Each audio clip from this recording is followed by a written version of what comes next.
Hello, my friend. Today I will tell you another long-forgotten legend.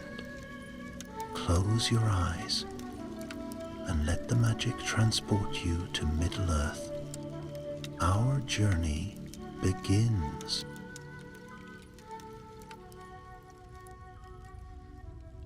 Dawn had not yet touched the White Mountains when the horns of Rohan cried across the fields.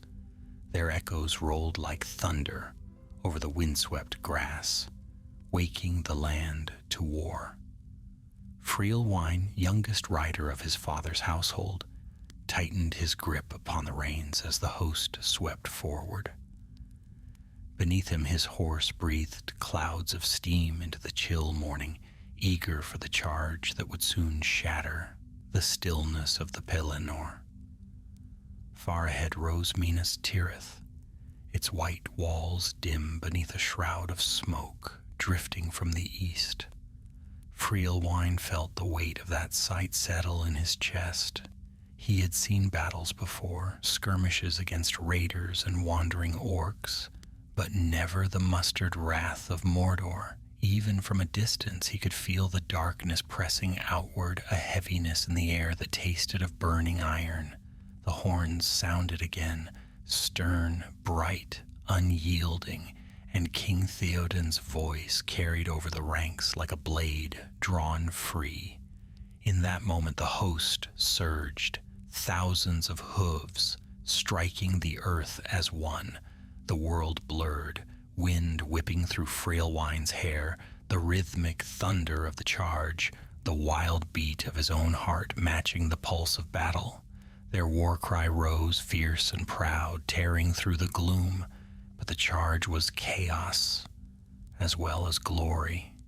The enemy had not expected such force, and their lines buckled under the sudden fury of the riders. Dust and smoke swirled so thickly that Freelwine could scarcely see the red banners of Harad twisting in the wind before they vanished behind the heaving struggle of men and beasts. He lost sight of his captain, then his Eord, swallowed by the press of bodies and the shrieks of war. A clash of shields forced him aside, and a great Mumak lumbered through the haze, its tusks sweeping like scythes. Freelwine veered sharply, the ground shaking beneath the beast's weight. For a heartbeat he thought he would be crushed, but the creature passed, leaving him alone on a patch of trampled earth, the battle tearing itself to pieces around him. He steadied his hoarse breath ragged, scanning for any familiar banner. None appeared. Instead he found only shadows moving in the dust, Rohirrim fighting in small knots, orcs rushing to overwhelm them, Haradrim's spearmen weaving through the fray. The horns of his people sounded somewhere distant, but the cries of the wounded drowned them out. Then he heard it, a faint call for help, too weak to belong to any warrior still standing. Freelwine turned his steed toward the sound. Near the ruins of a toppled stone outpost lay a man orc-struck and bleeding, his cloak torn and dust-stained. The white tree of Gondor was barely visible on the fabric, smeared with mud and soot. Freelwine dismounted swiftly. The man's eyes opened, gray and dim with pain, yet steady. You are a rider," the stranger whispered. "Thank the valor. Listen well, there is no time." Freelwine knelt beside him. "Be still. I will bring you to safety if I can." "No," the man hissed, gripping his arm with surprising strength. "You must hear me. I am Mardil, scout of the 3rd Company. I carry word for the commanders, word they do not know they need." He coughed, blood flecking his lips. "An orc host hides beyond the breach of the Ramas Ekor. They wait to fall upon your king's flank. When the main assault falters." Freelwine felt a chill that had nothing to do with the wind. A hidden host moving in the ruins could strike the Rohirrim at their most vulnerable. Did you warn your own captains? I tried, Mardil murmured, but I was hunted. They seek to silence me before the message reaches any who can act. A tremor of sound approached, clattering armor, guttural voices, the scrape of blades, enemy scouts sweeping the field.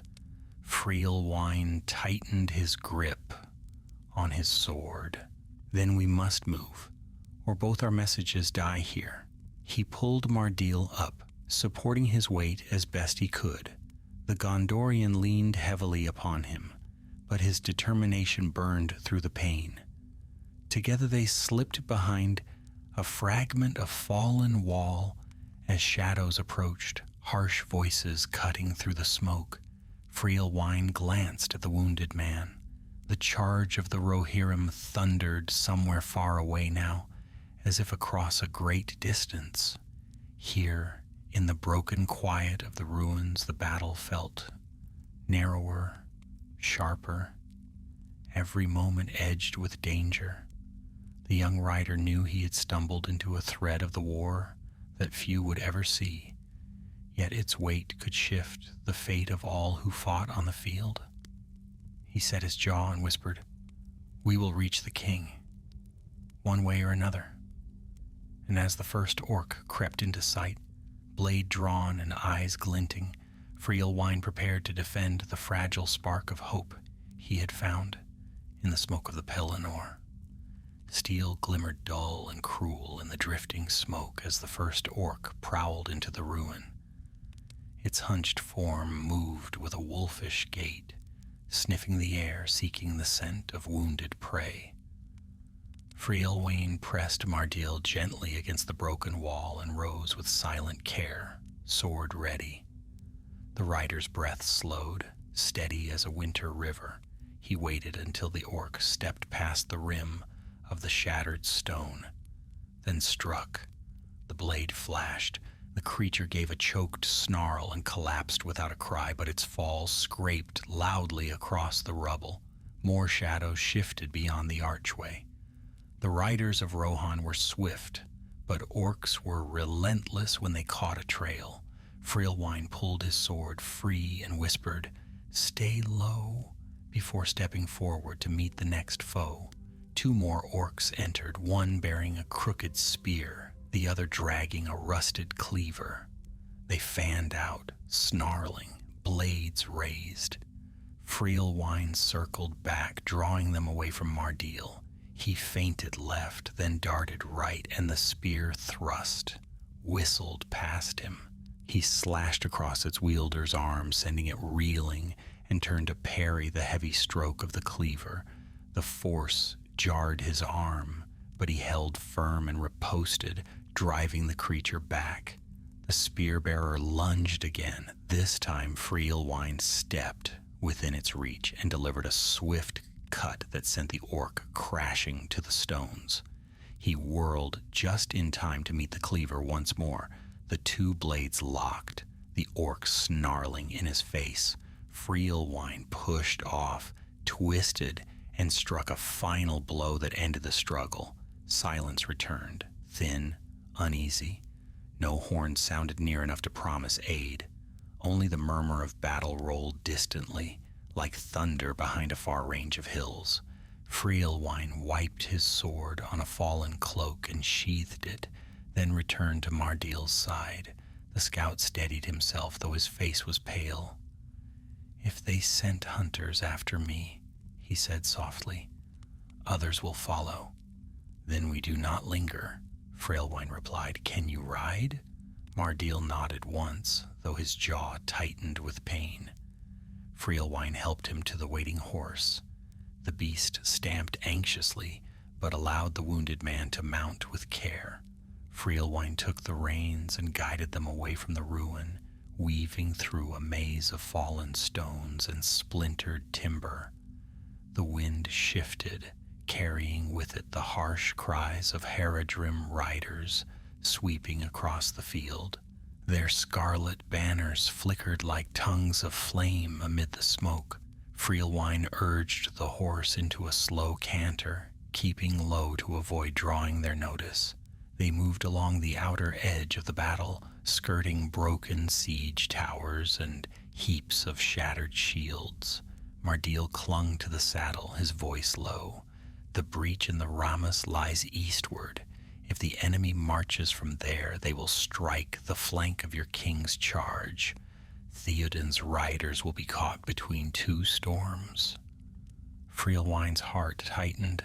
He pictured the golden host of Rohan crushed between the returning orcs and the great press of Sauron's armies before Minas Tirith. Even their valiant fury could not withstand such a trap. "We will reach him," he said, though the path ahead appeared a shifting maze of danger. As they rode, a sudden tremor shook the ground. The horse reared, and Freelwine tightened his grip. Through the haze rose a massive shape, a troll armored in crude iron plates, dragging a spiked hammer across the earth.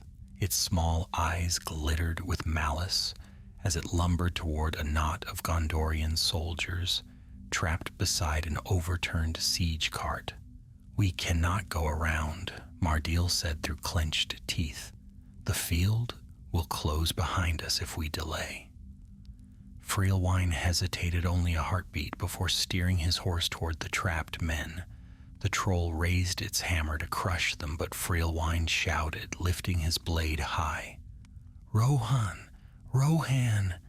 His voice carried like a spark thrown into tinder. The monster turned, bellowing. The trapped soldiers seized the moment, dragging themselves clear of the cart.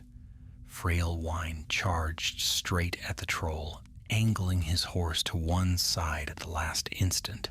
As they passed, he struck at the back of its knee where armor did not fully cover. The blade bit deep. The troll stumbled with a roar that rattled the stones. "Again!" Mardil gasped. Freelwine wheeled the horse, though fear clawed at him. The troll lurched to its feet, swinging the hammer in a wide, murderous arc. He ducked low. The wind of the blow nearly unseated him. He struck once more, this time beneath its arm. The troll staggered, lost its footing, and crashed onto its side with earth-shaking force. The Gondorian soldiers finished the creature with thrusts of their spears. Their captain saluted Freelwine. "Your courage saved us, rider. We will hold this line. Go swiftly." Freelwine nodded and guided the horse onward, pressing into thicker smoke. The cries of the wounded faded behind them, replaced by the dull thunder of distant hooves and the clash of many blades. The field grew darker, shadowed by clouds blown from the east. The air tasted of ash and fear. Yet amid that grim tumult, Freelwine felt a spark of resolve burning brighter. Danger shadowed every step, but so too did purpose. He glanced back at Mardil. "We are close to the king's riders now. Hold fast." Mardil managed a faint smile. For Gondor and for Rohan. The horse sped onward, bearing its two riders toward the heart of the Pelennor, toward the place where a single warning might yet save 1,000 swords from doom. The clash of battle thickened before them like a storm wall, its roar rising with every stride of the horse. Smoke drifted in long gray veils, torn now and then by flashes of steel or the dull glow of torches. The air trembled with shouts in many tongues, Rohirric cries bright with fury, the harsh snarls of orcs, and the deep horns of Gondor echoing from the distant tiers of the city.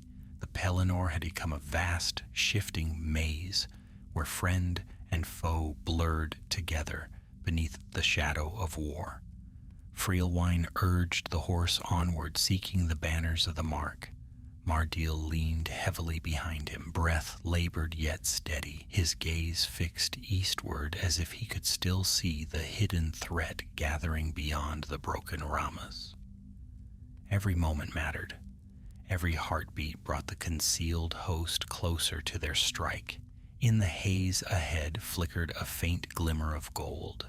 Horsehair plumes, sunlight caught upon helms, the green banner of the King of Rohan carried high despite the smoke. Relief washed through frail wine like cool water. They were near. Yet as they approached, fresh peril rose to bar their path.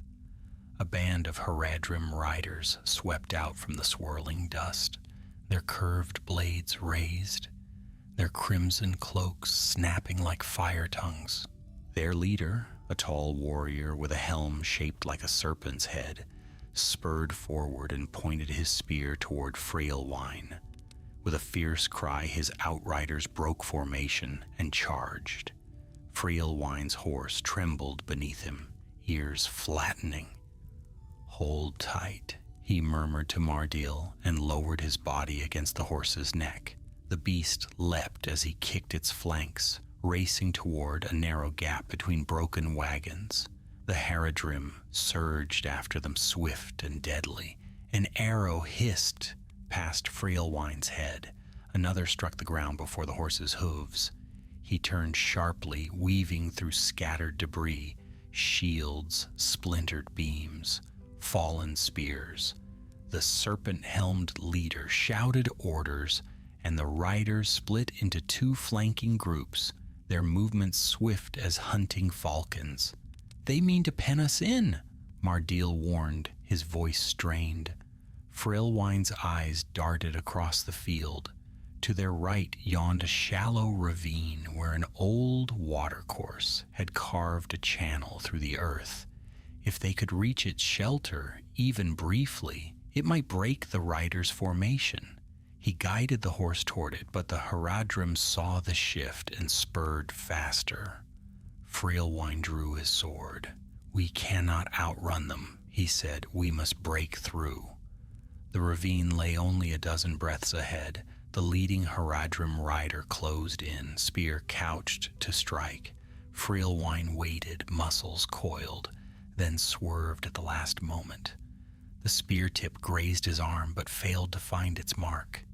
As the rider swept past, Frailwine struck, his blade flashing across the warrior's back. The man cried out and toppled from the saddle, his crimson cloak fluttering like a fallen banner. Another approached from the opposite side. Mardil, though weakened, seized a broken javelin from the ground as they passed over it and hurled it with surprising force. The weapon struck the rider's thigh, and the horse veered wildly, throwing him to the earth. "Your strength returns at the finest moments," Frailwine said through clenched teeth. "Only when needed most," Mardil replied, though his breath trembled.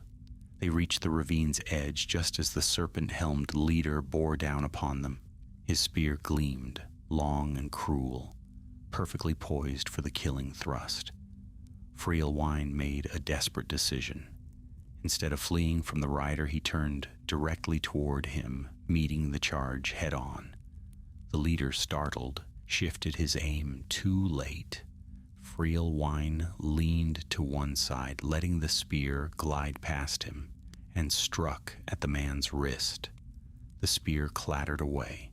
The leader tried to draw his curved blade, but the momentum of the charge carried him forward, and he swept past, shouting in frustration. Before he could turn, Frailwine guided the horse into the ravine's shadowed cut, where steep walls blocked the rider's advance. The Haradrim circled above the ridge, frustrated but unable to follow without dismounting. The serpent-helmed leader glared down, raising a fist in wordless threat before wheeling his horse away to rejoin the greater battle. The others followed him, vanishing into the haze. Frailwine let out a long breath. "We have lost time," he said, "but not our path." The ravine wound southward, its floor uneven with old stones. They followed it until its banks lowered enough to climb free. Beyond lay the clearer stretch of field near the Rohirrim ranks. The golden banners were nearer now, their bright colors standing firm against the encroaching gloom. As they neared, the thunder of hooves grew stronger, the sound of many riders gathering, their voices rising in fierce unity. Freelwine slowed the horse, raising his hand in signal. As they approached a line of sentries, the riders lowered their spears, wary until they recognized one of their own. "Hail, Freelwine," one of them called. "Where is your Eord? We saw you vanish in the first charge." "Scattered," Freelwine replied, "but I bring word for the king.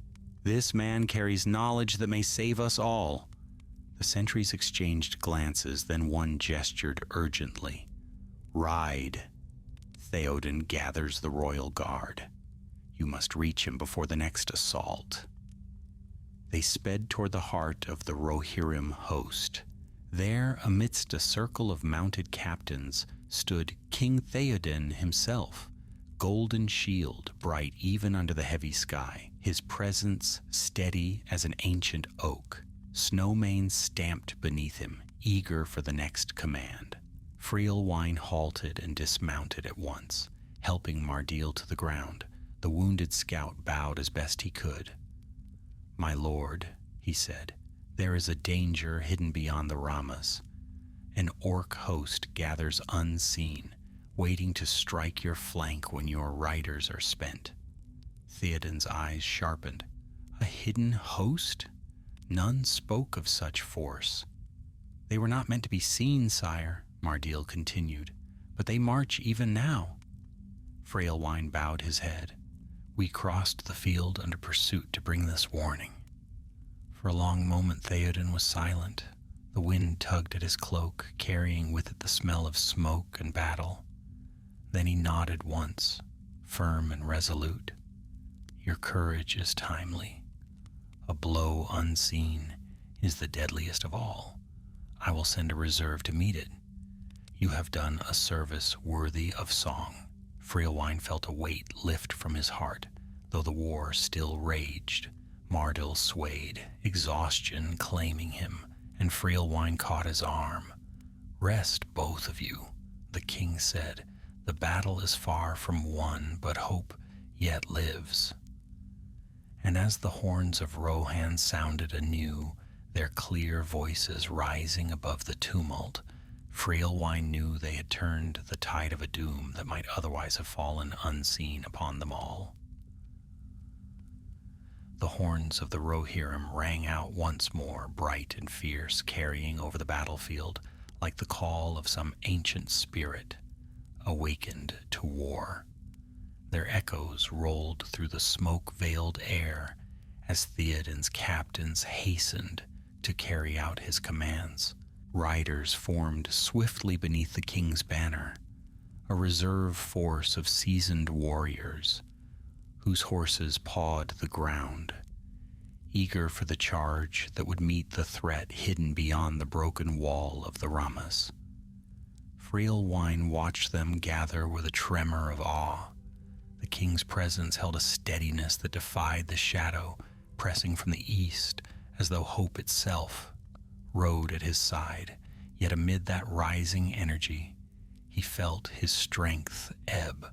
The long crossing of the field, the clash with the Haradrim, the relentless tension of danger, each weighed upon him, though he did his best to conceal it. Mardil leaned heavily against a fallen shield, his breath unsteady. A healer examined his wounds, binding cloth about his ribs and giving him a draught to steady his pain. When the healer stepped away, Mardil managed a faint smile. "It seems," he said quietly, "that I have delivered my message at last." "You have done more than that," Freelwine replied. "You have given the king the chance to turn aside a hidden doom. Rest now, you have earned it." But Mardil shook his head. "The battle is not done. I would see its end if strength allows." Freelwine did not argue further. He rested his hand lightly upon the hilt of his sword, letting the cold metal calm his thoughts. Around him, the riders prepared for action, checking tack whispering to their steeds, tightening straps and reins. The distant roar of the enemy rose and fell like the pounding of a great sea, and from the walls of Minas Tirith came the deep tolling of bells that marked the hour of dire need. Theoden raised his sword, its blade gleaming pale beneath the dim sun. "Riders of the Mark," he cried, "a shadow moves in secret against us, but we shall not be taken unawares. Follow me, and let no foe gather behind our lines." The riders answered with a roar, their voices rolling across the Pelennor like a wave of thunder. Theoden spurred Snowmane forward, and the reserve force thundered away toward the eastern breach. Dust rose in their wake, lit faintly by the wan light breaking through the clouds. Frailwine felt a stirring in his chest, pride, courage, and a longing to ride with them. But duty held him where he stood. The king had commanded him to rest, and Mardil needed watching. Still, he could not remain idle while the battle raged. He turned to one of the nearby captains, a tall rider named Ethendor, whose helm bore a crest, shaped like a hawk's wing. "Captain," Frailwine said, "grant me leave to rejoin the host. My strength is not spent." Ethendor regarded him thoughtfully. "I know your name, Frailwine. You rode bravely in the first charge, but you have crossed the field through perils enough to fell 3 men. Can you still wield your blade true?" Frailwine straightened. "I can."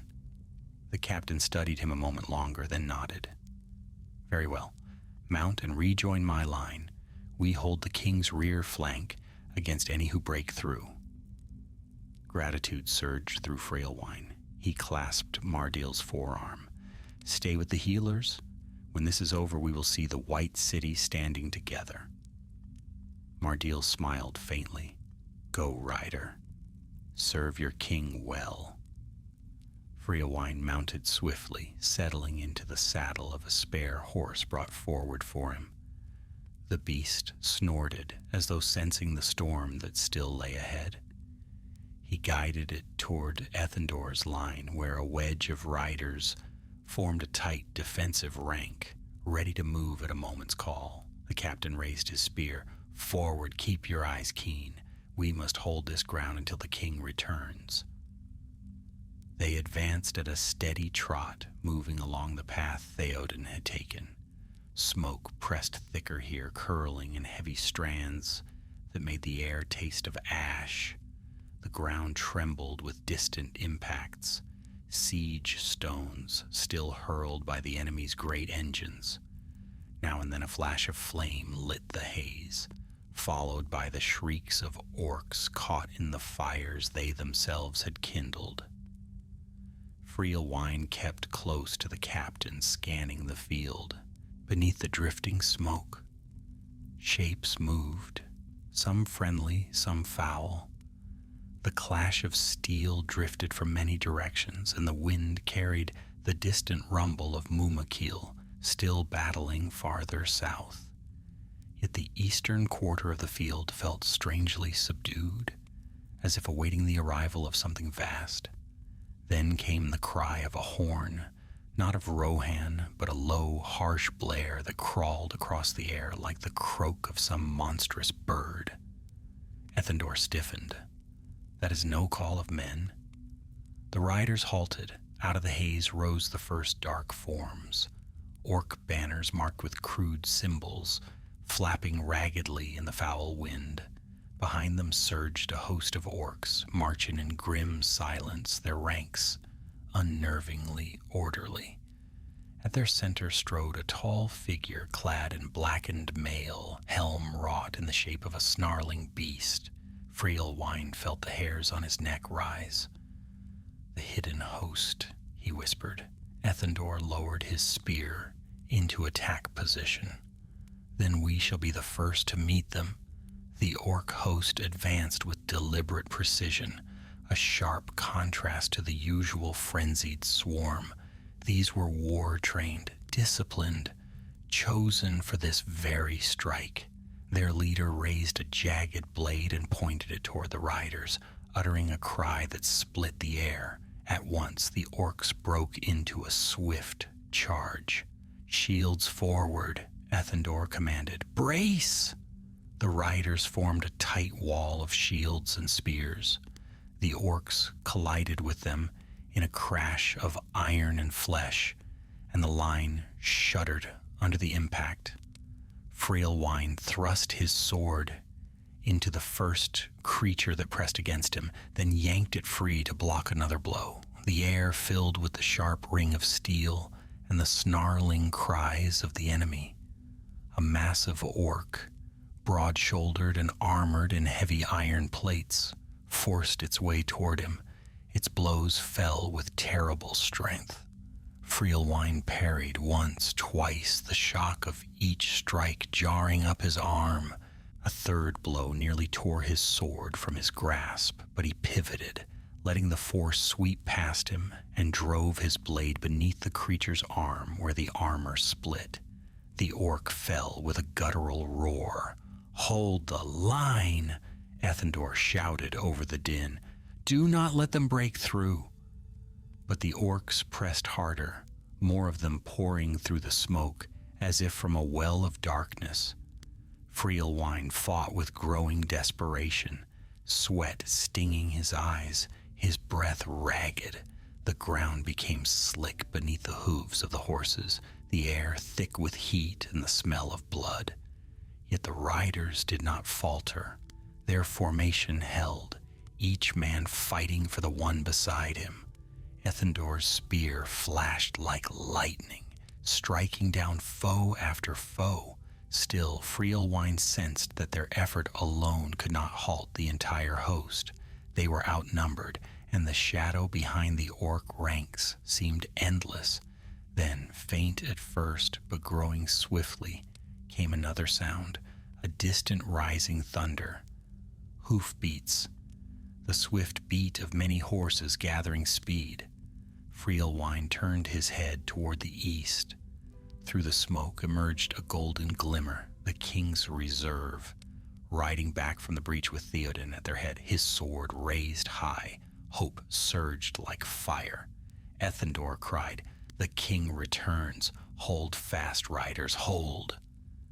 And as the golden tide of Rohan swept down upon the hidden host, Freelwine lifted his sword once more, ready to meet the storm beside his king. The thunder of the king's return shook the very air. Out of the choking haze swept the golden host, Theoden at their head, snow-white mane of his steed, streaming like a banner in the wind. His sword shone cold and bright, and his voice carried above the tumult, a cry of wrath and hope that seemed to drive back the very darkness. The hidden orc host wavered as the riders bore down upon them. For a heartbeat, the battlefield froze, orc and man facing one another in a stillness that held the weight of doom. Then the riders struck. The crash of iron and hoof broke the silence like a thunderclap. The king's charge split the enemy line, scattering the disciplined ranks into turmoil. Spears flashed, blades rose and fell, and the tide of battle shifted with sudden ferocity. Freelwine felt the surge of strength that always came when Theoden rode in battle. He lifted his sword and rejoined the fray, pushing forward beside Ethendor and the other riders who had held the line. The orcs, though taken by surprise, rallied with vicious determination. Their leader barked sharp commands, and fresh troops pressed inward to surround the Rohirrim. "Drive them back," Ethendor cried. "Push toward the king." The riders surged forward, cutting into the enemy ranks. Freelwine's blade danced in his grasp, parrying, striking, turning aside crude axes and jagged spears. He felt the tremor of each clash through his arms, heard the guttural cries of the orcs as they fell beneath the hooves of the horses. Smoke swirled around them, and the ground shuddered beneath the weight of the charge. An orc sprang toward him from the side, its sword raised high. Freelwine blocked the blow and struck downward, ending its cry. Another lunged, and he met it with a swift thrust. The press of bodies grew thicker, the noise of battle rising like a storm wind. Yet through it all he kept his gaze fixed on the gleam of the king's banner, his guide and beacon in the chaos. The king himself rode close now, his armor gleaming through the smoke. Snowmane trampled a circle of foes as Theoden's sword flashed in deadly arcs. His captains rode at his side, Gamling, Elfhelm, Dunhair, each cutting a path through the thickening throng. The sight of them strengthened the hearts of the riders who fought nearby. The orc leader, tall and ironclad, roared a command. A wedge of heavily armored orcs pushed toward the king, shields locked, blades angled to pierce horse and rider alike. The king saw them and urged Snowmane straight into their midst. His sword swept out, clashing against the first shield with such force that sparks flew. The line staggered but did not break. Freelwine spurred his horse toward the king. Ethendor followed, shouting for the riders to close ranks. Together they struck the flank of the orc wedge. The formation faltered as riders drove their spears through shields and armor. Theoden raised his sword once more and cut through the orc leader's helm, cleaving its dark crown of iron. The creature fell with a roar, and the orc line finally broke. A cheer rose from the riders, though it quickly died as fresh shadows moved in the smoke. More orcs poured from the eastern breach, though these lacked the discipline of the first host. They surged forward in a disorganized mob, pressing to overwhelm the king's position through sheer numbers. "Reform," shouted Gamling. "Shields, shields." The riders tightened their ranks. As the new wave crashed against them, Freelwine found himself surrounded by snarling faces and rusted blades. His sword grew slick in his hands, his breath coming fast. A heavy orc with a stone club swung at him. He blocked the blow, the force rattling his bones, and struck back. The creature fell, but another took its place. A spear grazed his leg. Pain flared, but he gritted his teeth and held firm. Sweat stung his eyes, but he dared not blink for fear of losing sight of the next strike. The battle pressed him on all sides until the world seemed nothing but steel, smoke, and struggle. At last the riders forced the orcs back a few paces, enough to breathe. Theoden lifted his voice again, steady as a rising wind. "Press them. The field is ours to claim." The riders rallied, pushing forward in one unified surge. Freelwine followed, the rhythm of battle pulling him onward. Step by step, the enemy was driven back toward the broken wall of the Ramas. The ground grew slick beneath the hooves, and the air heavy with the reek of orc blood. Then, without warning, a great roar rolled across the field, a sound deeper and more dreadful than any orc voice. The air shuddered with its force. For a moment, the battle slowed, as though every warrior sensed the shift of some dark tide. Freelwine looked toward the city. The great gate of Minas Tirith still stood, though smoke rose from its battered stones. Above it, the black sky seemed to darken further, thickening, as if some vast shadow gathered beyond sight. But the roar had not come from the city.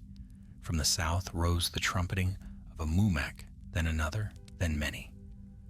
The Haradrim, seeing the orc host falter, unleashed their war beasts anew.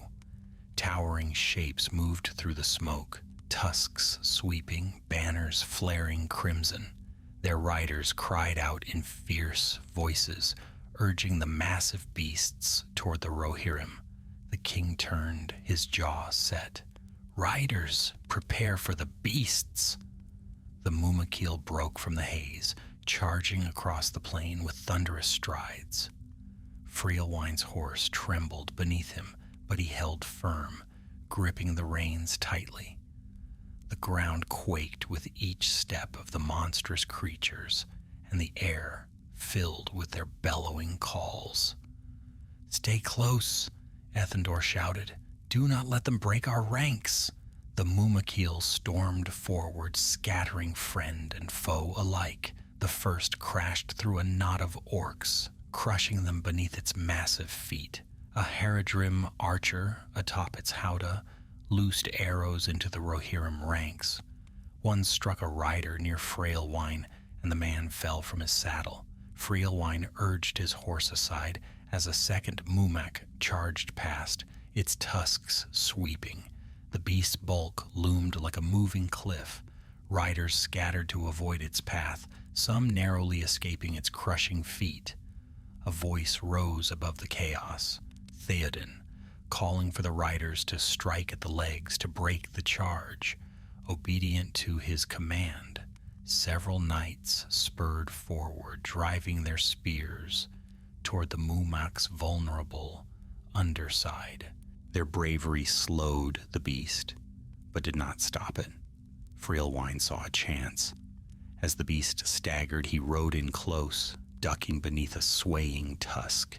His sword flashed in a swift arc, cutting through the leathery skin at the joint of the beast's foreleg. The Mumak bellowed and swerved, crashing sideways into a band of orcs. Freelwine pulled away just in time to avoid being crushed.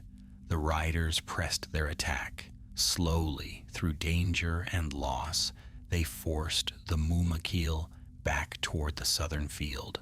The Haradrim, fighting fiercely, began to retreat to regroup with their remaining forces.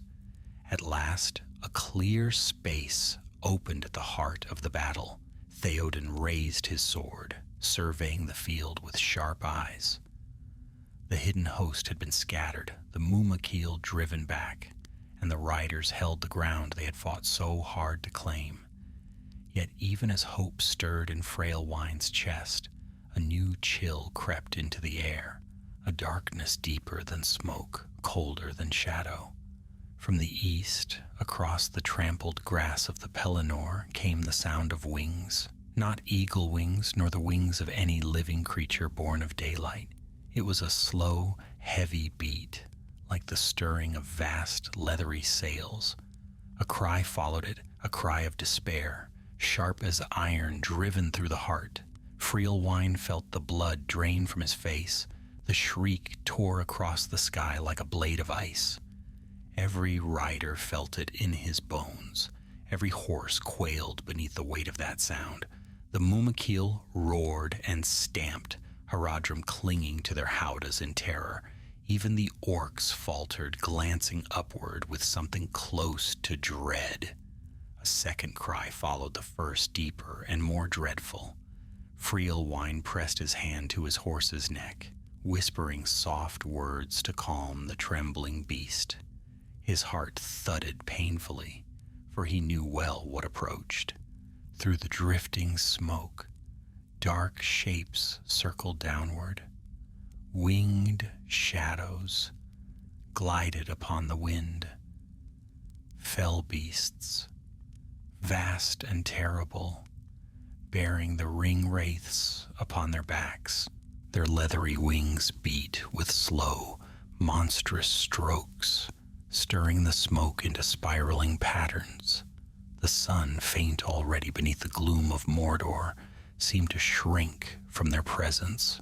The riders closed ranks, shields lifted instinctively, though no shield forged by mortal hands could turn aside the terror of the Nazgul. Theoden's voice, though grave, rang steady through the choking air. "Stand fast, men of the Mark. Fear no shadows. Fear no darkness." His words steadied many, yet the shadow fell thicker upon the field.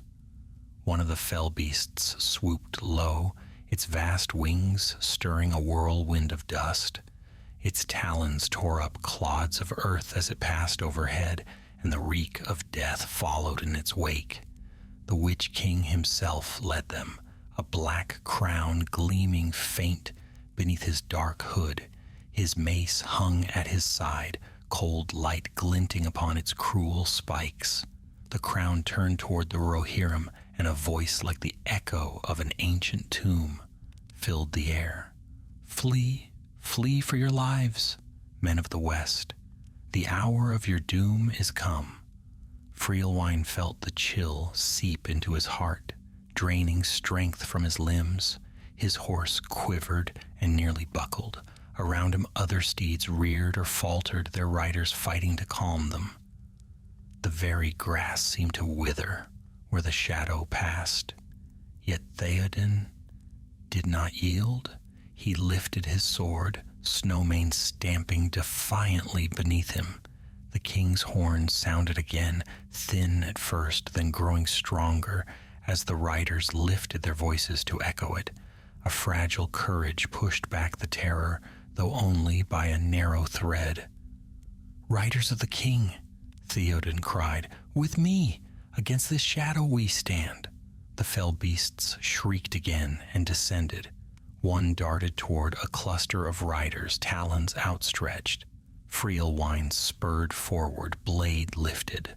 The beast snapped its jaws, and a rider was taken screaming into the air before he could strike.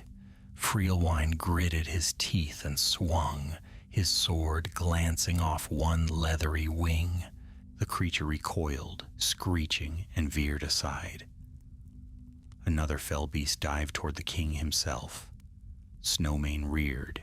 Theoden raised his shield to fend off the assault, but before he could strike, a new roar split the battlefield. A Mumek, wounded and panicked, charged blindly through the smoke, scattering orcs and men alike. Its great tusks thrashed wildly, and the ground shook beneath its frenzied steps. It crashed toward the royal guard, its enormous shadow falling over Theoden. "Beware!" Ethendor shouted. "Sire, move!" But the Mumak, maddened by fear and pain, lunged forward with impossible speed. Snowmane twisted, trying to evade. Too late. The beast collided with a broken siege tower, sending its upper beams tumbling. The debris fell in a devastating torrent. A single beam struck Snowmane squarely. The noble steed cried out and collapsed, throwing Theoden beneath him. Dust and splintered wood billowed outward. Frielwine felt the world jolt. "The king?" he cried. The nearest riders rushed toward the fallen king, cutting down orcs who sought to seize the moment. The Witch King's fell beast descended again, shrieking triumph. Theoden lay pinned, Snowmane's breath ragged, the king unmoving beneath the crushing weight.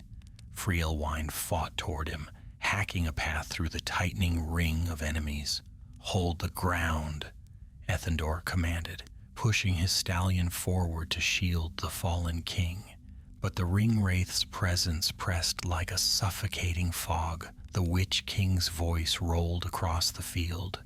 "The house of Yorl falls today." As Frielwine approached, he saw a single figure standing between the king and the shadow descending upon him. A lone rider clad in the armor of Rohan, helm shining in the dim light. The rider's stance was firm, shield raised, though slight of build compared to those around. Frielwine had no breath to shout, but his heart clenched, for he sensed a bravery too great to be allowed to stand alone. The fell beast lunged, jaws gaping wide. The rider struck with a fierce cry, driving the blade into the creature's neck. The beast recoiled, screeching, black blood spraying across the trampled grass.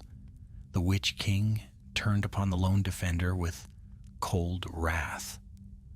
"You stand before me? No living man may hinder me." A voice answered, strong despite the weight of terror, "But no living man am I." and in that moment Frailwine understood. He stared in awe as the rider cast aside the helm, revealing Éowyn, shield maiden of Rohan, her golden hair streaming like fire in the gloom. "Begone, foul Dwemer Lake!" she cried. The Witch King unleashed a shriek and struck with his great mace. The blow shattered her shield, driving her to her knees. Frailwine surged forward, but a band of orcs closed around him, cutting him off. He fought desperately, pushing to break through, his blood singing with fear and fury. He saw another figure rush into the fray, small, swift, and unexpected. A hobbit, clad in the livery of the king's household, dagger glinting in his trembling hand. Merry Brandybuck, loyal esquire of the Mark. Frailwine shouted, though his voice was lost in the roar of battle. The Witch King raised his mace for the final blow, towering above Éowyn. Yet in that instant Merry stabbed the Wraith Lord from behind, his blade piercing the spell-woven sinews at the knee. The Witch King crumpled, twisting in pain. Éowyn rose with a final cry and drove her sword into the shadow beneath the crown. The scream that followed shook the very air. The black crown tumbled empty and the fell beast collapsed in upon itself. The shadow dissolved like smoke in the wind. The Witch King was no more.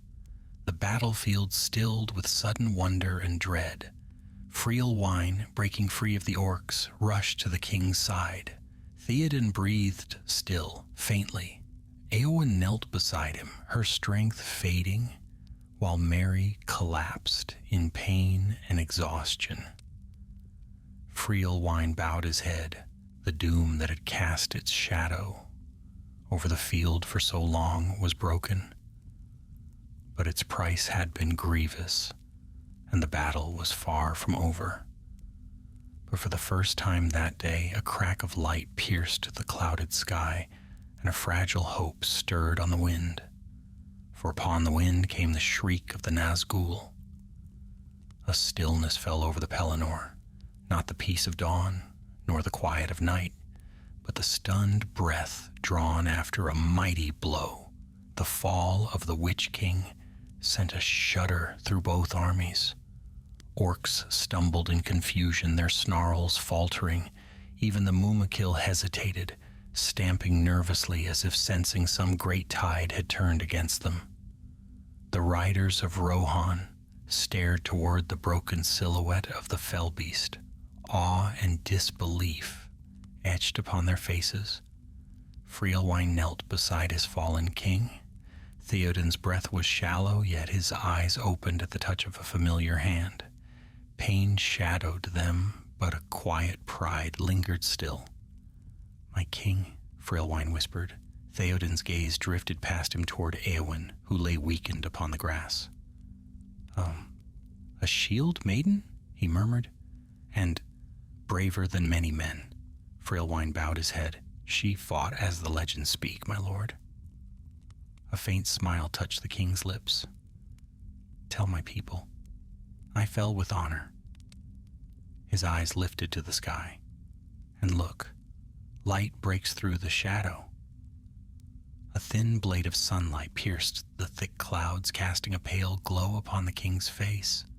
Theoden's breath faded gently like the last note of a noble song carried off by the wind. Snowmane lay still beside him, faithful to the end. Frailwine felt the sting of grief, sharp and cold. Around him many riders bowed their heads in sorrow. Ethendor placed a hand upon Frailwine's shoulder.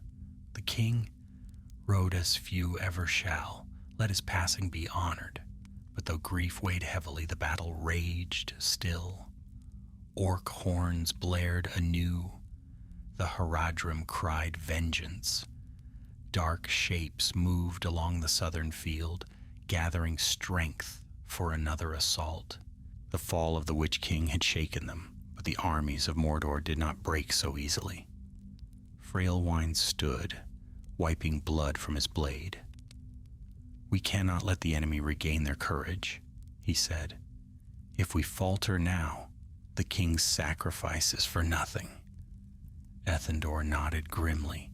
"The command falls to us. Rally the riders. Defend the king's house until the battle is decided."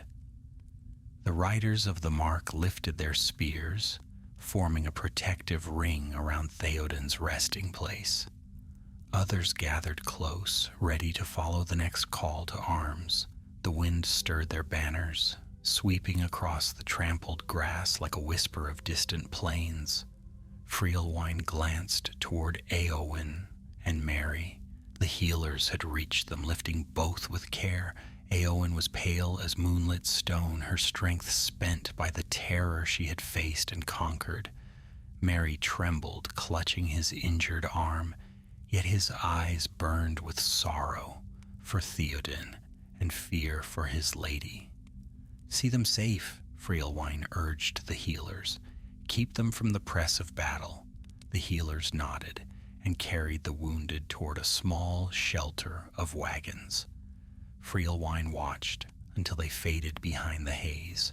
For a heartbeat, his thoughts lingered on the fierce courage of the Shield Maiden, courage that had saved countless lives. Then he turned back to the field. A roar rose from the ranks of the orcs, loud, guttural, and brimming with renewed fury. A fresh tide of enemies surged from the eastern plain, drawn by rage and desperation. Trolls lumbered at their front, dragging crude iron clubs. Behind them marched ranks of orcs from Mordor, led by snarling captains who cracked whips to drive them. Freelwine lifted his voice. "Riders of the Mark, with me." The remaining Rohirrim formed into a wedge around him and Ethandor, their spears leveled, their mounts snorting and stamping. They braced for the impact. The trolls' heavy steps thudded across the ground, shaking the earth. The orcs behind them screamed for blood. "Charge!" Ethandor cried. The riders surged forward. The ground blurred beneath them as they thundered toward the looming shadow of the trolls. Freelwine's sword flashed in the dim light, his heart pounding like a drum. When they met, the impact shook him to his spine. A troll swung its massive club. Freelwine steered his horse aside. The club crushed a patch of earth where he had been moments before. He struck at the troll's wrist, slicing deep. The creature bellowed in anger but staggered. Other riders darted in, spear points piercing its belly. It fell with a crash that sent up a plume of dust. Orcs poured around the fallen beast, swarming toward the rider's legs. Freelwine leaned low, cutting downward to keep them from dragging him from the saddle. One sprang onto his horse's flank, claws scratching. He slashed quickly, sending the creature tumbling. Movement flickered in the smoke. A second troll lumbered toward them, swinging its great iron chain. Freelwine shouted a warning. The riders scattered as the chain whooshed through the air, shattering shields and snapping spears.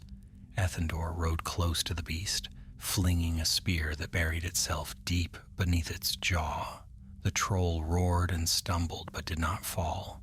"Bring it down," Freelwine cried. Riders circled it, striking from all sides. The troll turned clumsily, swinging its chain too slowly to catch them. At last it faltered, then toppled sideways with a thunderous groan. Even with the trolls fallen, the orcs pressed around them in a growing wave. The riders fought with desperate strength, yet the enemy seemed endless. Sweat stung Freelwine's eyes, his arms heavy with exertion. He cut down a snarling orc only to see two more rush forward. Above the chaos, the towers of Minas Tirith loomed. Fires burned along the lower walls. The city's white stones were marred with black scars of siege fire and foul sorcery. Its defenders still fought valiantly, but the vast pressure of Mordor's forces threatened to swallow them. Freelwine fought his way toward Ethandor. "We cannot hold much longer," he said, his breath ragged. "Where is the relief Gondor spoke of?" Ethandor's expression was grim. "If their hope fails, then we stand alone against the tide." An orc with a broad axe lunged toward him. Ethandor parried swiftly, then cut the creature down. "Hold the line," he shouted. "Reinforcements or no, we defend the king's honor." Freelwine's heart clenched. The line wavered. Riders fell. Horses screamed. The press of enemies grew thicker with every moment. He sensed the battle turning, sliding toward despair, inch by inch. Then, faint through the smoke, came a sound. At first it was unclear, lost in the roar of battle. A horn, deep and strong, rolling across the Pelennor like the emergence of a forgotten storm. Freelwine lifted his head, squinting toward the distant river. Ethandor paused as well, turning his ear toward the wind. The horn sounded again, a long, triumphant call, proud as the sunlight upon the sea. It carried across the field with a power that seemed to drive back the shadow itself. Freelwine's breath caught. "That is no horn of Mordor," Ethandor murmured, "nor of Rohan." The orcs faltered, glancing toward the riverbank. Trolls paused mid-stride. Even the Mumakil turned their great heads. A voice rose upon the wind, carried from far across the field. The words were not clear, but the tone was full of hope, a cry that rang like the return of long-lost kings. Freelwine gripped his sword. Gondor's hope has come. The mists parted along the river, black sails loomed upon the water, but even from afar, Freelwine saw they bore no mark of the corsairs now. Upon the prow stood a tall figure in a dark cloak, the wind pulling his banner wide, a white tree upon a field of sable, 7 stars above, shining with fierce promise. Aragorn had come, and with him rode 1,000 swords of hope. Hope swept across the Pelennor like a wind-driven flame. For a heartbeat, the battle paused, every warrior, man or orc, turning toward the Anduin where black sails glided like shadows of fate. Yet no dread followed them now. A new cry rose upon the air, carried with such rising strength that even the clamor of battle could not drown it. "Gondor, Gondor, for the White City!" The river mist tore like a veil, revealing tall ships sweeping swiftly toward the shore. Their black sails snapped in the wind, but upon each mast shone a white banner newly raised, the white tree crowned with 7 stars. At the prow of the foremost ship stood Aragorn, tall and stern, his cloak flowing behind him like a banner of night. Beside him shone the faces of Legolas and Gimli, the elf's keen eyes bright as stars, the dwarf gripping his axe with fierce eagerness. Behind them stood the Dunedain of the north, grave and silent, their blades gleaming. Freelwine felt a tremor of awe. The tide had shifted. The Corsair's doom had become Gondor's salvation. The first ship grounded upon the riverbank, and Aragorn leapt ashore. The sun, breaking through the clouds at last, fell upon him in a pale beam, as though the very sky acknowledged the return of the king. He raised Andúril high, its flame-like edges catching the light. "With me!" Aragorn called, his voice ringing clear. "For the freedom of Middle-earth!" A cheer erupted from the arriving host. Men of Lamadon, Pelagir, and the green hills poured from the ships, eager for battle. Horns sounded clear and bold. The Black Fleet no longer bore servants of Sauron, but warriors of the West. Freelwine's weary heart swelled with strength anew. "Riders!" Ethandor cried. "The King Elessar comes to our aid! Rally, rally to him!" The Rohirrim gathered what strength remained. Forming a battered but resolute line, the orcs nearest them faltered, confusion twisting their snarling faces. They had expected dread from the river, not salvation. Aragorn's host surged forward like a wave crashing upon jagged rocks. They fell upon the orc flank with terrible force. Dunedain blades swept through crude shields. Arrows from Legolas flew swift as silver streaks. Gimli's axe rose and fell with unyielding strength. The cry of men rose high and fierce, mingling with the thunder of boots and hooves. Freilwain saw the enemy ranks buckle. A roar of hope burst from the throats of the Rohirrim. "Forward!" Ethandor bellowed. "Strike now, while their courage breaks." Freilwain kicked his weary horse into motion. The beast obeyed with a trembling surge, its hooves drumming upon the torn earth. The riders charged once more, meeting Aragorn's advance at the center of the collapsing orc lines. Freilwain's sword rang as it struck an orc captain square across the helm. He parried a blow from another, then drove his blade through its guard with grim determination. The field erupted into a whirlwind of battle. Orcs fled in panic, only to be cut down by men of Gondor or swept beneath the hooves of the Rohirrim. Trolls stumbled backward, roaring in confusion as ranks dissolved around them. Haradrim fought bravely still, but their Mumakil, maddened by fear and chaos, turned upon their own in the tumult. Aragorn pressed toward the heart of the fray, Enduril blazing in his hand. A great troll strode toward him, but the king-to-be leapt aside and struck a blow that severed its hamstring. The beast toppled, bellowing. Dunedain surged past him, driving their swords into the fallen creature's throat. Freilwain found himself fighting near the river's edge. The wind smelled of water and battle, and the roar of orcs pressed around him. He struck down one foe, then another. A Haradrim spearman lunged at him, but Freilwain parried and swept his blade across the man's chest. The warrior fell silently, crimson cloak billowing. A sudden cry tore across the battlefield, high, sharp, and filled with dread. A Mumak charged straight toward Aragorn, its rider spurring it in one final act of defiance. Freilwain gasped, seeing the beast's massive shadow engulf the king. Before Aragorn could evade, Legolas sprang forward, climbing the Mumak with lithe, swift movements. He scaled its side like a creature born to wind and tree, loosing arrows with unerring aim. Each shaft struck its mark. The Mumak howled, swaying violently. Legolas leapt from its back just as it crashed to the earth, falling lifeless before Aragorn's feet. The elf landed gracefully, bow in hand, unharmed. Gimli puffed with indignation as he trampled over a fallen orc. "That still counts as only one," he shouted. Even in battle, Freilwain felt a thin smile stir, but the field was not won yet. Orc captains rallied scattered forces, gathering them for one final surge.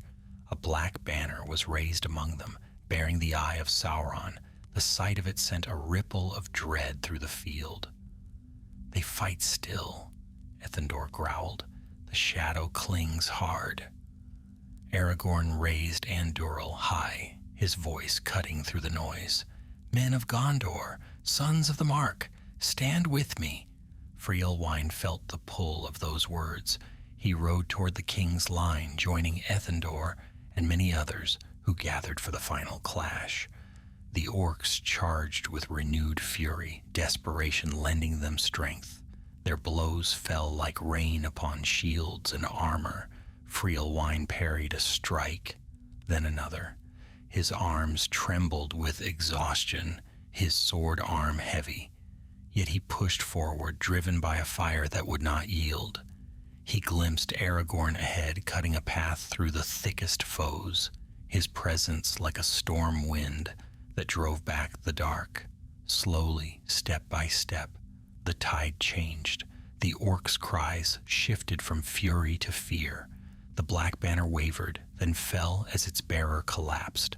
The line buckled, and at last, shattered entirely, the enemy fled.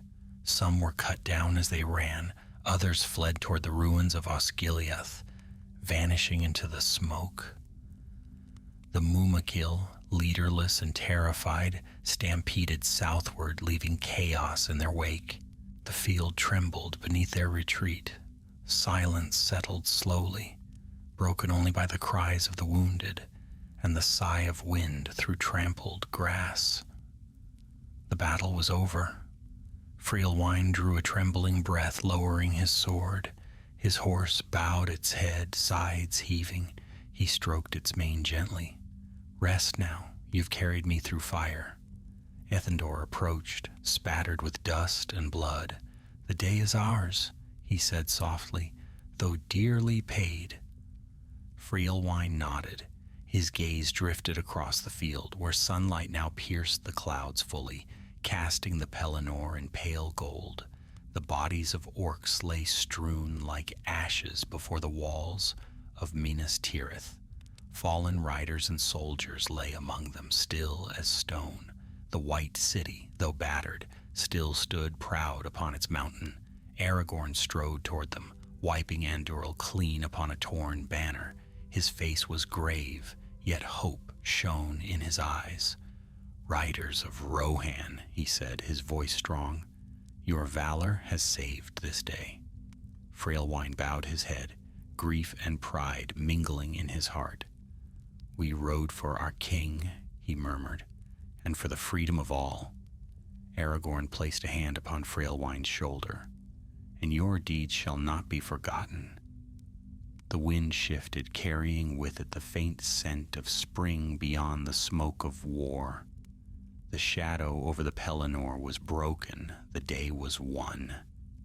But Freelwine knew the war was not yet ended, and greater trials still waited beyond the mountains of shadow.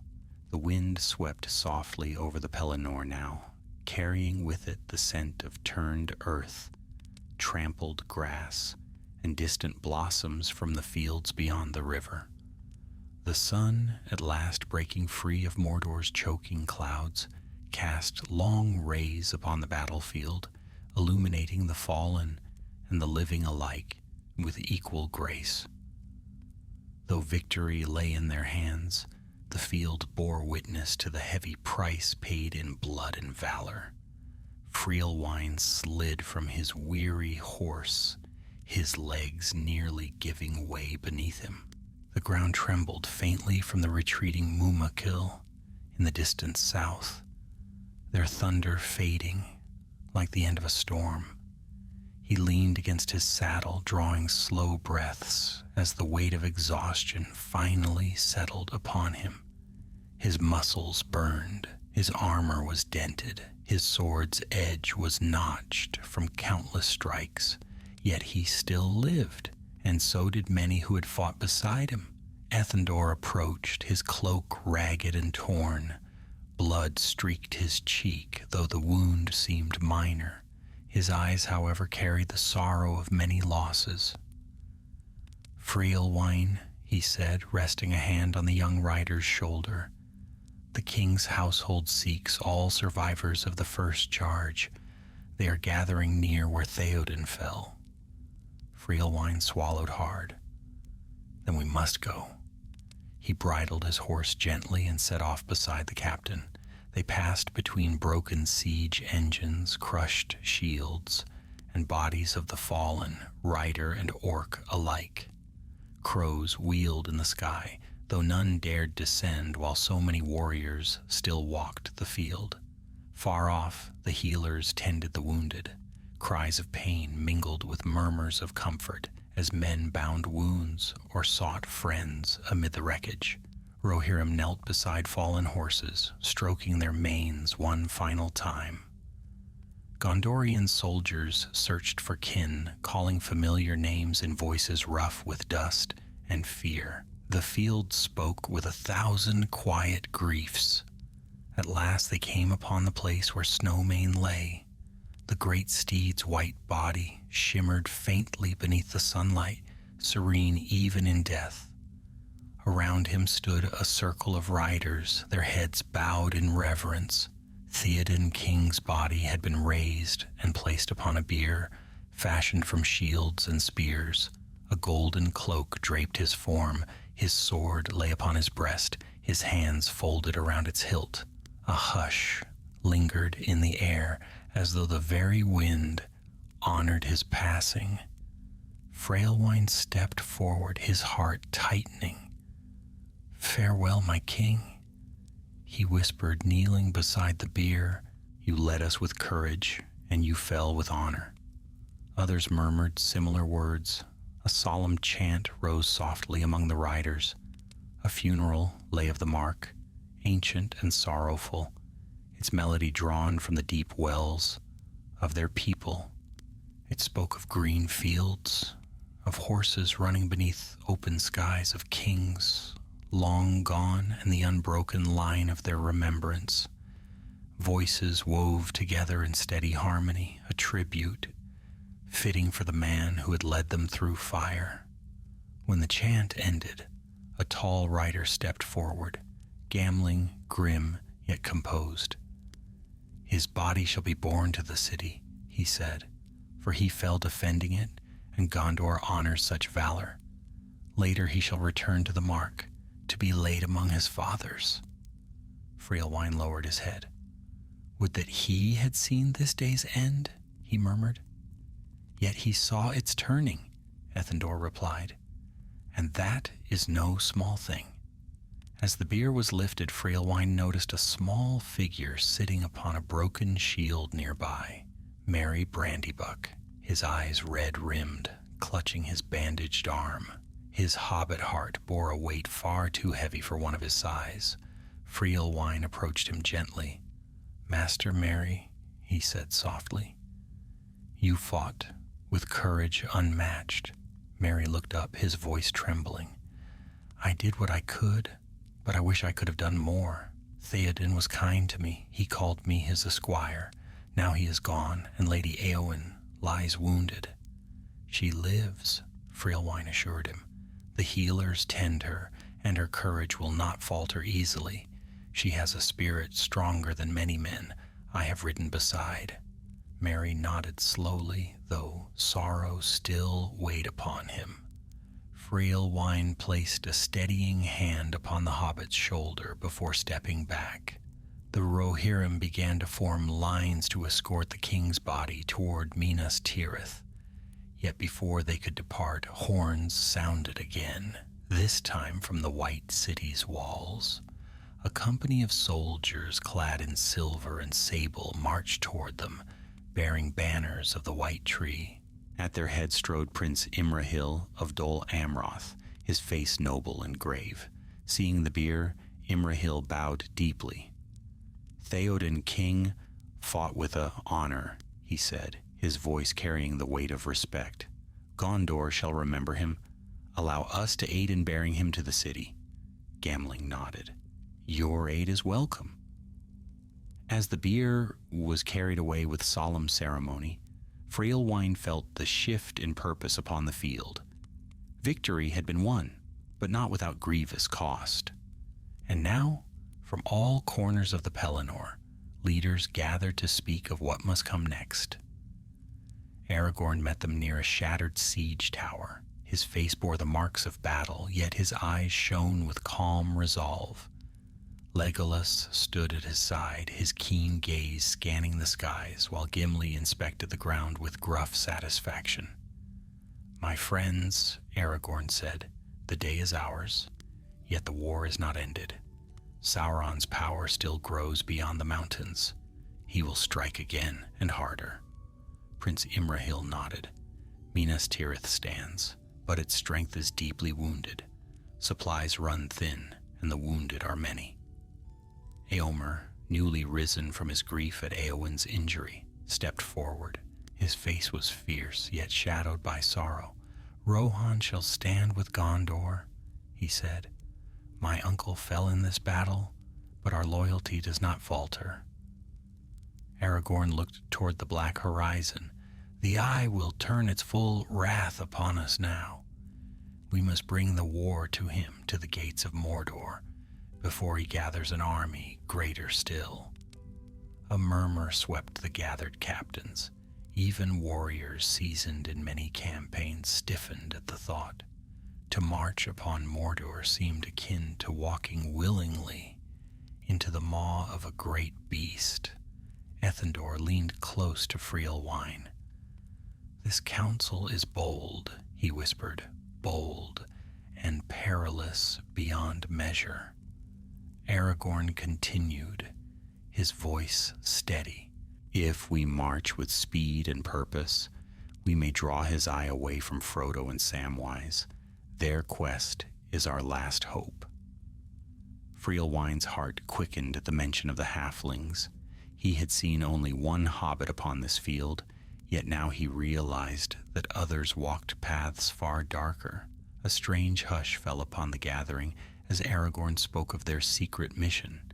Even Eomer's stern expression softened. "Mordor will not sleep," Aragorn said. "If we falter now, all we have won here will be lost." Silence followed. Then Imrahil stepped forward. "Dol Amroth shall ride with you." "And the mark," Eomer said. "Though our strength is lessened, our hearts are stout." Aragorn inclined his head with quiet gratitude. "Then the captains of the West must gather. We ride not for glory, but to buy time for the smallest hands that now bear the greatest burden." Frielwine listened, awe stirring within him. To march upon Mordor. Such a deed would be spoken of for ages, if any lived to speak of it. Yet in that moment, standing upon the sunlit field where hope had risen anew, he felt a flame kindle in his spirit. The greatest battle still lay before them, and he would not ride from it. The sun drifted westward, casting a pale gold across the Pelennor as its last light wove through drifting smoke. Banners fluttered wearily over the trampled field, and the long cries of the wounded faded into murmured duty and low songs of mourning.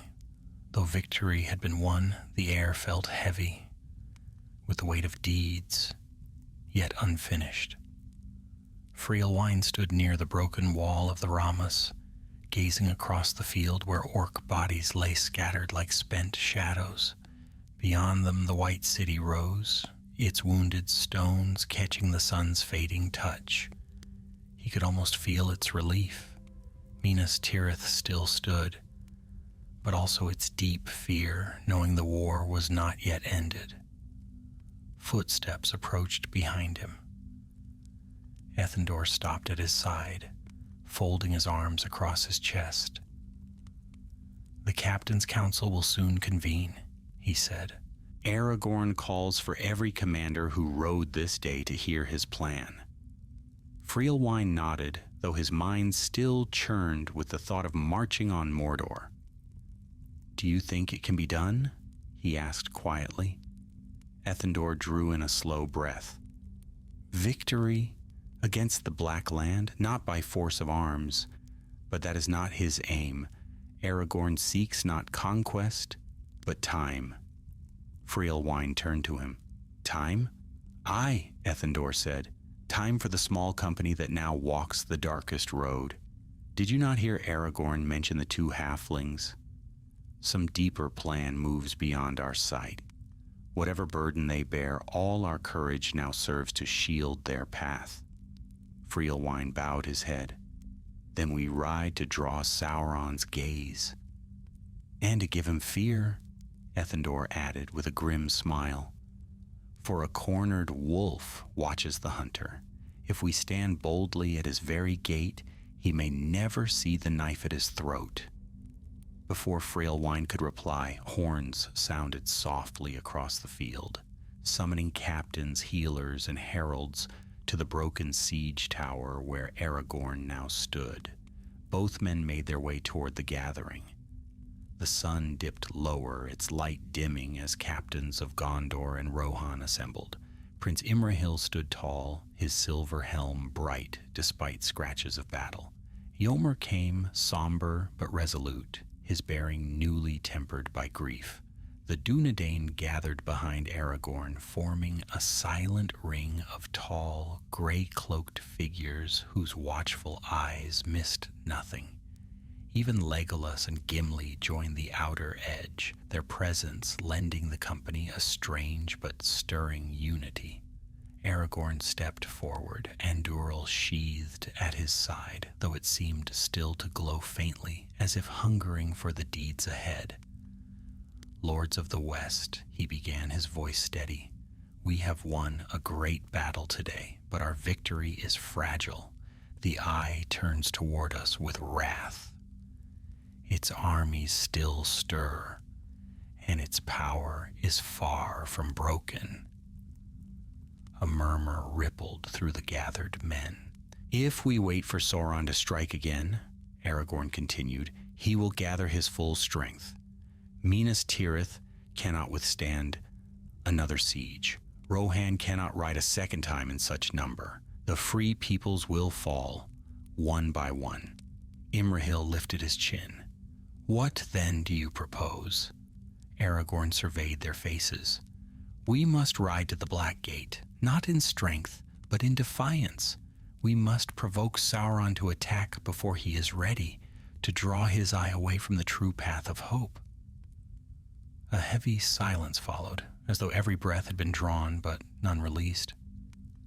Eomer spoke first. "We ride into certain death." "Perhaps," Aragorn replied, "yet better to die for a purpose than to stand idle and await ruin. And not all who march will fall. So long as Sauron fears our numbers, he will watch us. And while he watches," he glanced toward the black horizon, "others may move unseen."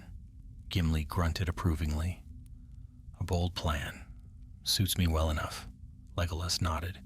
"We must trust that the shadow can be deceived." Imrahil frowned thoughtfully. "Our numbers are few." "Few is enough," Aragorn said.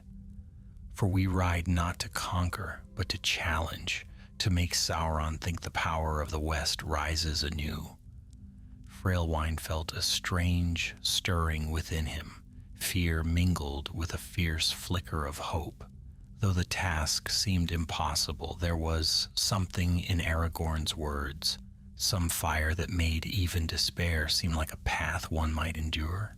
The captains discussed supplies, numbers, and routes. Scouts would scour the ruined Ramas for safe passage. Fresh horses would be brought from the city's stables, gear mended where it could. Within a day's time, the host would march east. As the council dispersed, Frailwine saw Merry seated upon a low stone nearby. The hobbit's arm was bound, his face pale, but he watched the captains with a quiet understanding far beyond his years. Frailwine approached him gently. "Master Merry," he said, "should you not rest? You gave more than most upon this field." Merry managed a tired smile. "I should, yes, but rest comes slow today. My thoughts are troubled." He glanced toward the healers' tents. "Éowyn still sleeps. They say she will wake, but the shadow she fought lingered long." Frailwine's heart softened. "She is strong, stronger than any shadow." "I know," Merry whispered, "but knowing does not ease the waiting." Frailwine sat beside him, letting the silence settle comfortably between them. The distant cries of healers blended with the soft murmur of men tending their arms. Fires began to kindle across the field, sending thin ribbons of smoke into the darkening sky. At length Merry spoke again. "Will you ride to Mordor, Frailwine?" The young rider hesitated only a moment. I will ride, even knowing what awaits." "I fear it," Frailwine admitted, "but I will not stand idle while others bear the weight alone. Every sword matters." Merry nodded slowly. "And I wish I could ride as well. but my heart tells me my path is beside Éowyn now. And that, Frailwine said, is no lesser duty. The hobbit looked up at him with gratitude, then leaned back, closing his eyes, as if for the first time since dawn. Frailwine rose as Ethendor approached.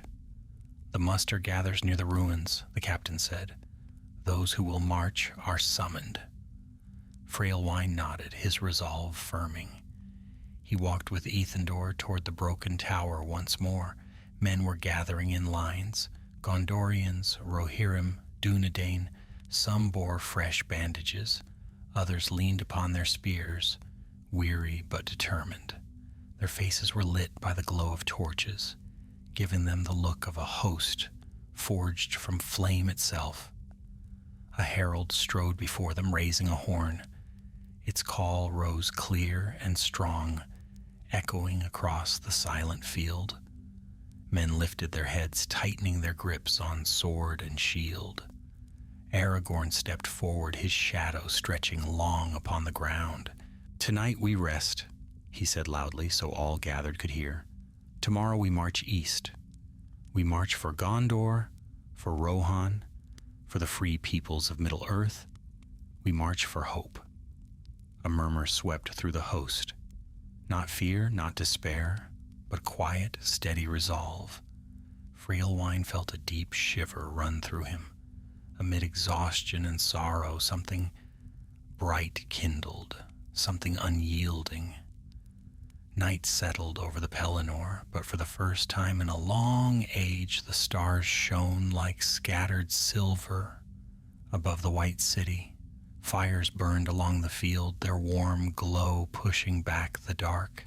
And though the shadow of Mordor still loomed far to the east, the hearts of the west beat with a new purpose. The muster for the last march had begun.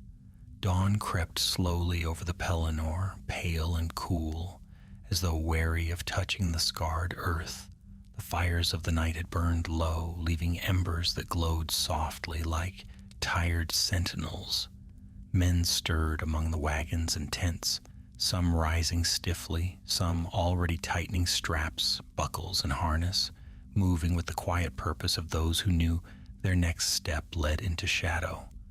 Frailwine rose from his cloak, wincing as his muscles protested. The long day of battle still clung to him like a weight. Yet before anything else, he placed his hand on his horse's neck, whispering calm words to the faithful creature. The steed nickered softly, as if answering his resolve. Ethendor approached with a measured stride. He bore fresh armor patched by Gondorian smiths during the night, and carried an extra quiver of arrows slung at his shoulder. "Frailwine," he said, "the muster begins. Take what provisions you need. We join the forward ranks." Frailwine nodded and slung his pack over his shoulder.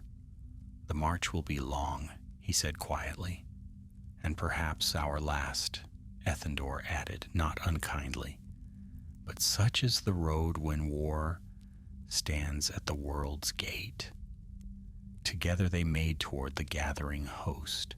Lines of men stretched across the field, some leaning on spears, others adjusting saddles or murmuring farewells to those who would remain behind.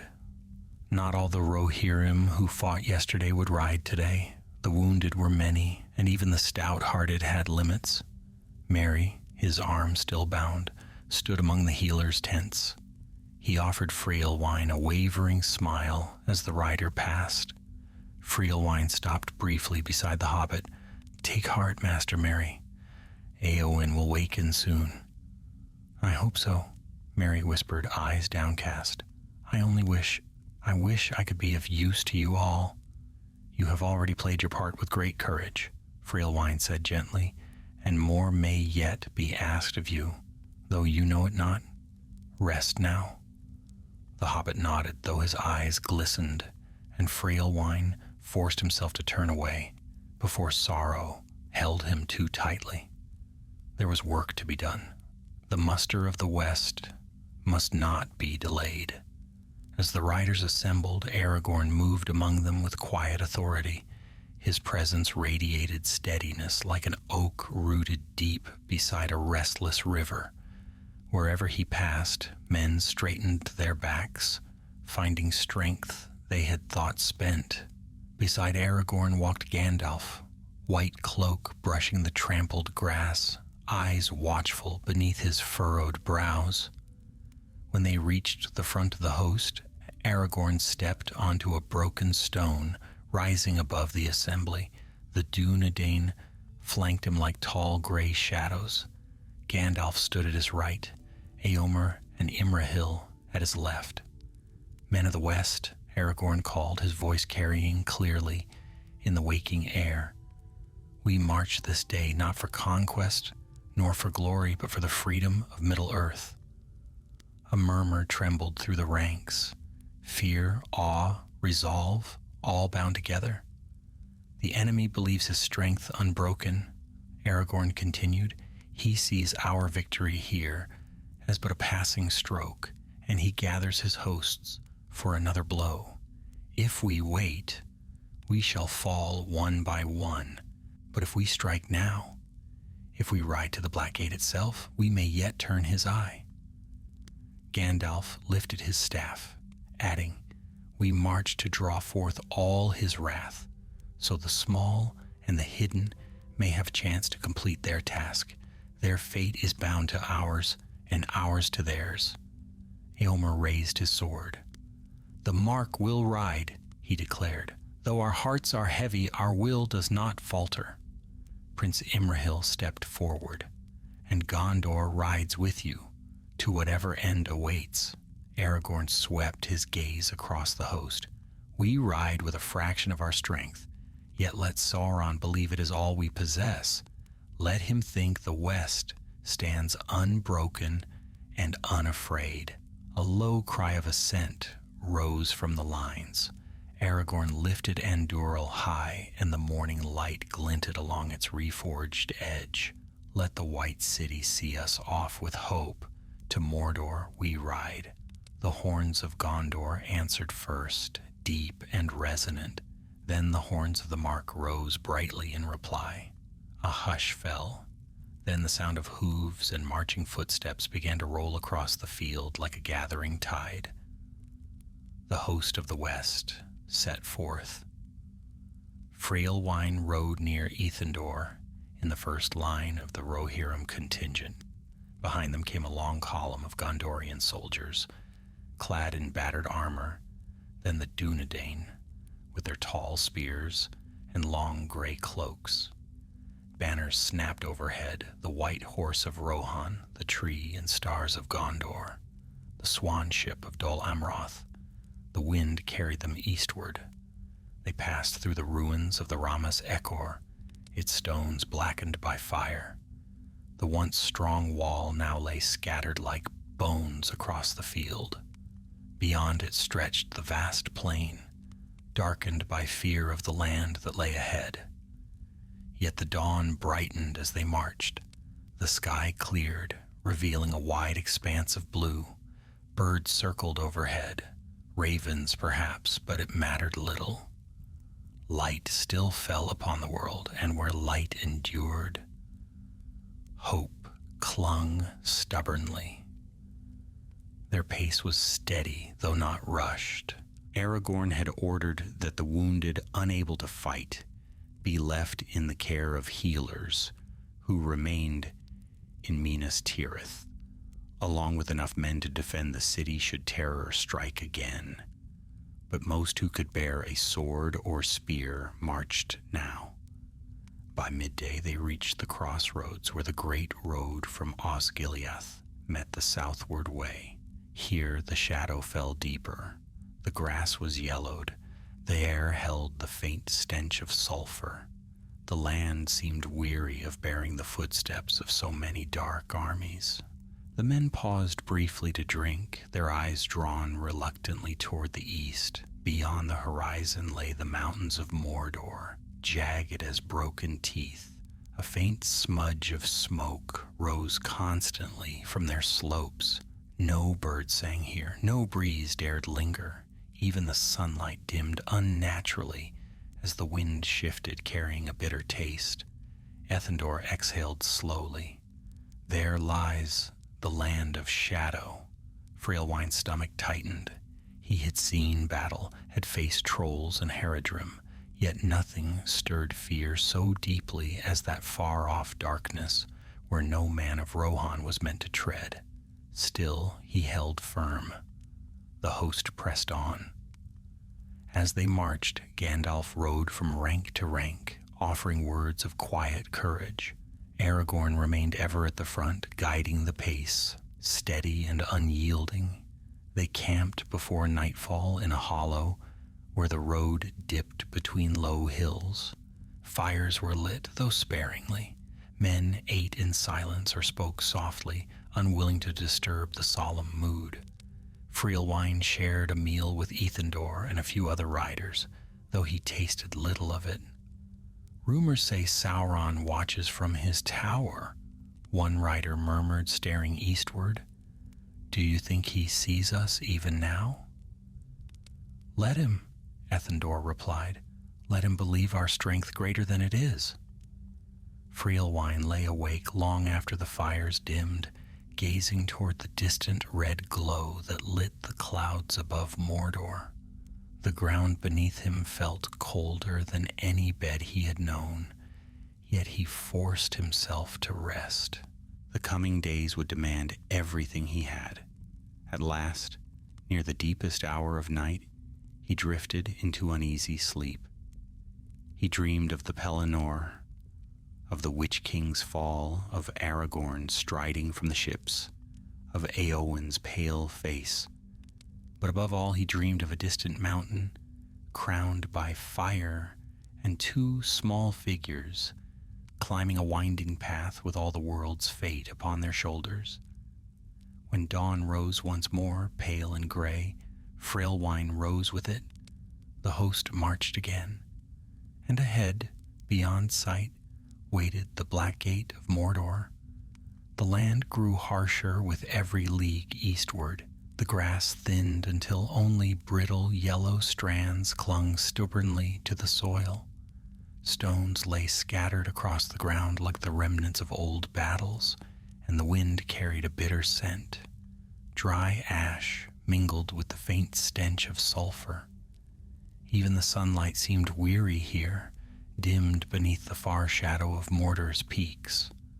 Frailwine rode in silence, his gaze fixed upon the dark line of mountains rising ever larger before them. Their jagged crowns were smeared with smoke, drifting upward from the depths of the black land like breath from an unseen giant. Each step closer tightened a knot within his chest, yet he did not falter, none in the host did. They had marched from hope into shadow before, now they marched into shadow for hope. By midday the host reached the fords of the Morgulduin, where a narrow stream wound from the east, cold and murky as though poisoned by the very land it traversed. No birds flew above it, and the water's faint gurgling sound felt strangely hollow, as if life itself recoiled from touching it. Aragorn raised his hand, and the column slowed. Gandalf rode forward, peering across the dark water. We must cross swiftly, the wizard said. This is the river that once fed Minas Morgul. Its taint lingers. Frailwine swallowed, remembering old tales, whispers of a valley where no mortal heart could walk without dread. Legolas strode lightly across the ford, his steps barely touching the stones. Gimli followed, muttering darkly as the cold water rose past his boots. The riders urged their horses into the stream. Frailwine felt a chill seep through his greaves as the water touched his legs. His horse snorted, unsure, but he whispered steadying words and pressed forward. On the far bank he exhaled slowly, relieved to feel solid earth beneath the hooves once more. Just beyond the ford lay the crossroads where the road to Cirith Ungol split from the path to the black gate. A dreadful stillness hung over the place. A broken statue, once a noble king of Gondor, stood at the crossing, its head severed and lying face down at its feet. Orc scrawl covered its surface in crude black paint. Freelwine's heart tightened as he looked upon the desecrated figure, but Aragorn gestured for them to halt and said softly, "Look closer." Freelwine stepped forward. A shaft of light broke through the ragged clouds at that moment, falling upon the statue's fallen head, and upon its brow someone, unknown, unseen, had placed a wreath of white lilies, shining pure against the darkness. A murmur rose among the soldiers. Gandalf bowed his head.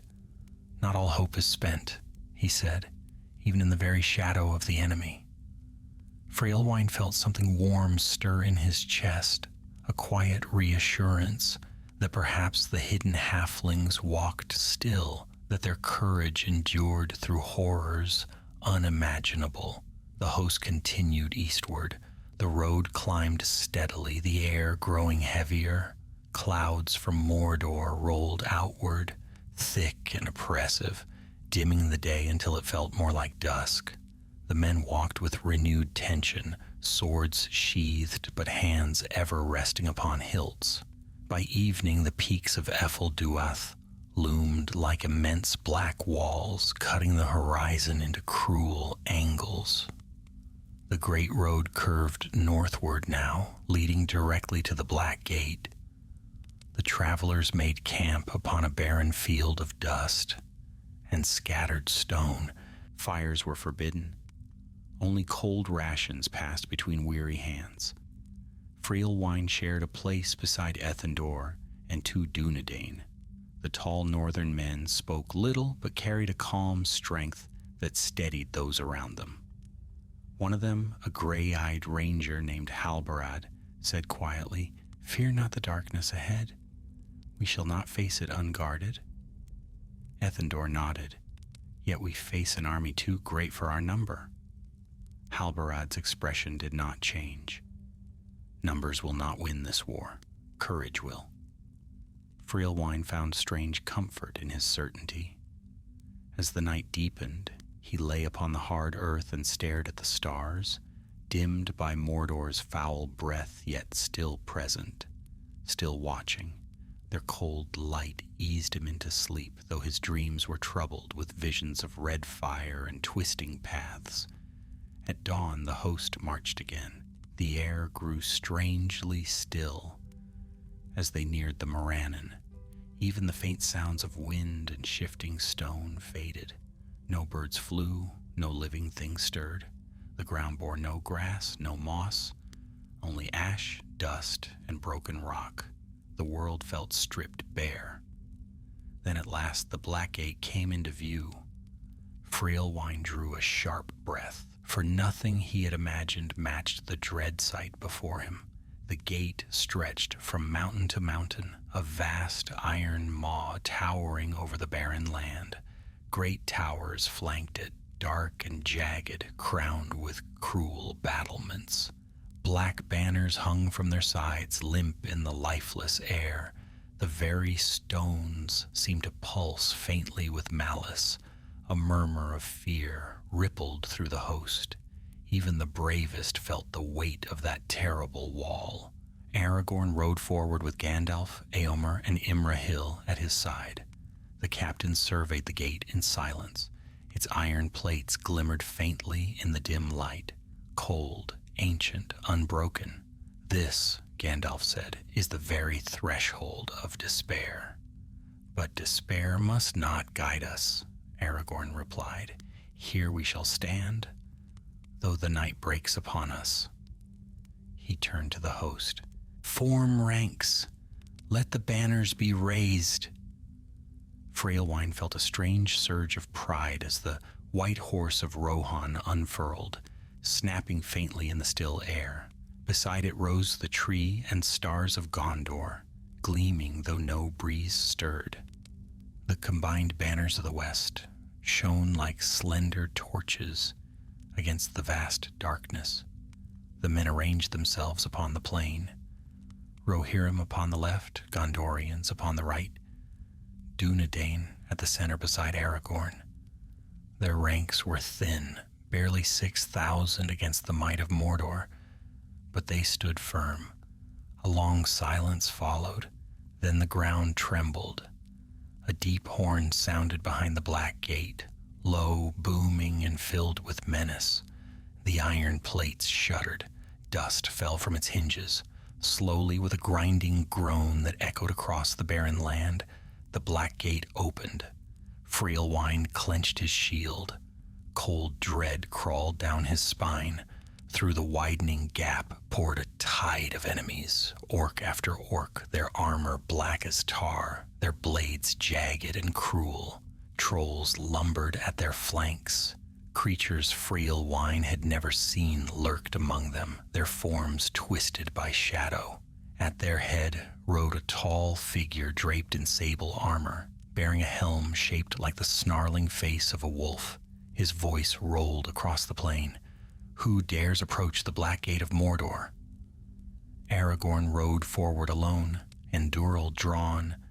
Its light flashed like a silver flame. I am Aragorn, son of Arathorn, he said. Let Mordor know that the West has come to challenge its might. A hiss rippled through the enemy host. The herald of Mordor laughed, a sound as cold as iron. You come armed with but a handful, he sneered. What hope lies in such folly? Aragorn lifted his sword, the hope that yet lives beyond your sight. The herald's eyes narrowed. Then prepare to be swept aside. He raised a black standard. Behind him the armies of Mordor roared. The last battle had begun. A great clamor rose from Mordor's host as the black standard fell. The roar of countless throats, orc, troll, and fouler things besides, shook the barren plain like a storm upon a dead sea. Weapons struck shields, armor clattered, claws scraped iron. The very air trembled beneath the malice that surged forth. The host of the West, though small and thinly spread, stood unmoved, their banners bright as lone torches against the tide. Freelwine tightened his grip on his sword. His heart hammered in his chest, yet courage held fast, for there was no room left for doubt. The shadow towered before them, and he knew that all fear must yield to purpose. Beside him, Ethandor lowered his spear, jaw set. Stand firm, Ethandor murmured. This day our valors are weighed. Aragorn raised Andúril high. Its flame-like edges gleamed even beneath the oppressive gloom that lay heavy over the Morannon. Hold your ground, he cried. Let Mordor feel the courage of the West. Gandalf rode to the front, staff bright in his hand. A faint glow spread around him like the first hint of dawn before the sun crests the world's edge. Even the darkness seemed to recoil from it, though only slightly. When he spoke, his voice rang clear. We must give time, he murmured softly to Aragorn, yet loud enough for those nearest to hear. Time to the ones upon whom all rests. Aragorn nodded, and his gaze drifted eastward, toward lands unseen where the final thread of hope was pulled ever taut. The herald of Mordor signaled again, and the first wave of orcs charged forward. With shrieks rising like the cries of ravens, they surged across the plain, shields lifted, blades raised. The ground shook beneath their rush. Aragorn lowered his sword. Dunedain to me! The rangers moved like a single shadow, forming a tight spearhead around their chieftain. The Rohirrim shifted left, shields overlapping in a strong defensive line. The men of Gondor anchored the right, their spears braced and ready. Freelwine felt the tremor of the charge through his bones. The enemy came like a black tide, unstoppable, unending, but no man of the West stepped back. Now, Eomer cried, voice fierce as thunder. For the mark, for the fallen king. For Gondor, Imrahil shouted from the opposite flank. The orcs collided with the front ranks, and the world erupted into steel and shadow. Freelwine braced his shield as the first wave struck. The impact jolted him, rattling his arm to the shoulder. A snarling orc leapt at him, blade hacking wildly. Freelwine parried, sparks flashing as steel scraped upon steel. He countered with a swift thrust, striking beneath the creature's guard. It fell with a guttural cry. Another rushed him immediately, a broad orc wielding a rusted axe. Its swing came low. Freelwine stepped aside and brought his sword down upon its arm. The axe fell uselessly. The orc roared and lunged. Freelwine finished it with a second stroke. The clash thickened. Screams mingled with the ring of iron. Dust rose around the combatants, staining the air with a gray haze. Freelwine moved as best he could within the crush, each motion driven by instinct and will. His blade grew heavy, his breath harsh, but he pressed on. To his right, Ethandor fought with relentless precision. A troll lumbered toward them, its hulking form towering above the melee, club raised high. Ethandor called out, "Freelwine, strike with me." The troll roared and swung. The ground shuddered as the club smashed into the earth where Freelwine had stood a heartbeat before. Ethandor darted forward, driving his spear beneath the brute's ribs. Freelwine struck the troll's knee, severing tendons. The creature staggered, bellowing. Together the two riders pressed their assault until it toppled with an earth-shaking crash. But the wave did not slow. Shapes moved behind the first rank, larger, darker, clad in armor forged deep within the black land. These were not mere orcs, but elite warriors of Mordor, Uruks fortified by shadow. Their advance carried grim discipline. Tall helms gleamed beneath the dim light, their heavy shields marked with red symbols of hate. "They bring their finest," Ethandor said through clenched teeth. "Then we meet them with ours," Freelwine answered. The Uruks crashed into the line. Their blows were heavier, their strikes precise. One stormed toward Freelwine, blade gleaming. He blocked the first strike with his shield, though the force sent him reeling. A second blow came swiftly. He ducked beneath it and countered with a thrust. But the Uruk caught the blade on its armor and swung its shield toward him. The edge clipped his shoulder, sending pain shooting down his arm. Before the Uruk could finish its assault, Ethandor intervened, hurling his spear with deadly aim. It pierced the creature's throat. Freelwine raised his sword in thanks, then turned back to the fray. The battle raged on. Waves of orcs broke upon their line, followed by Uruks and trolls. Men fell. Horses cried out. The banners of the west billowed in the ash-darkened wind, their fabric torn but their cords unbroken. Aragorn pressed forward into the thickest fighting. Andúril shone like liquid fire, cleaving armor, turning aside black blades. Gandalf's staff burst with light whenever shadow creatures drew near, scattering them like rats. A great roar rose from the right flank. Freelwine looked just in time to see a hulking troll battering Gondorian soldiers, scattering them like reeds. Imrahil charged, leading his knights with fierce determination. Spears struck home. The troll staggered, yet fought on, crushing one knight beneath its heel. Imrahil himself rode in close, driving his sword beneath its jaw. At last the great beast fell. Still the tide surged. The plain darkened as more forces poured from the gate. Lines of archers shrieking wargs, armored soldiers bearing blackened spears tipped with poison. The ground seemed to tremble with their number. Freelwine's arms burned. His shield bore deep cuts. His breath came in ragged gasps, yet he did not falter. The men around him stood firm. Above them the banners held. A sudden cry rose among the orcs. A towering shape strode from the ranks, clad in armor darker than night. Its hammer was a twisted mass of cruel iron. "A captain of the Black Land," Ethandor murmured. The creature pushed through both orcs and uruks, seeking the center of the line. A dozen warriors tried to bar its path. It struck them aside as though they were mere stalks of wheat. Freelwine felt dread coil in his stomach. "If that creature reached Aragorn, we must stop it," he said. Ethandor nodded grimly. "We stand together." They spurred their horses forward, cutting through the melee toward the monstrous captain. The ground shook with each step of the creature as it raised its hammer, bellowing a challenge toward the West's commander.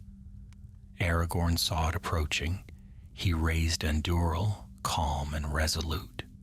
Freelwine reached the creature's flank, slashing its leg.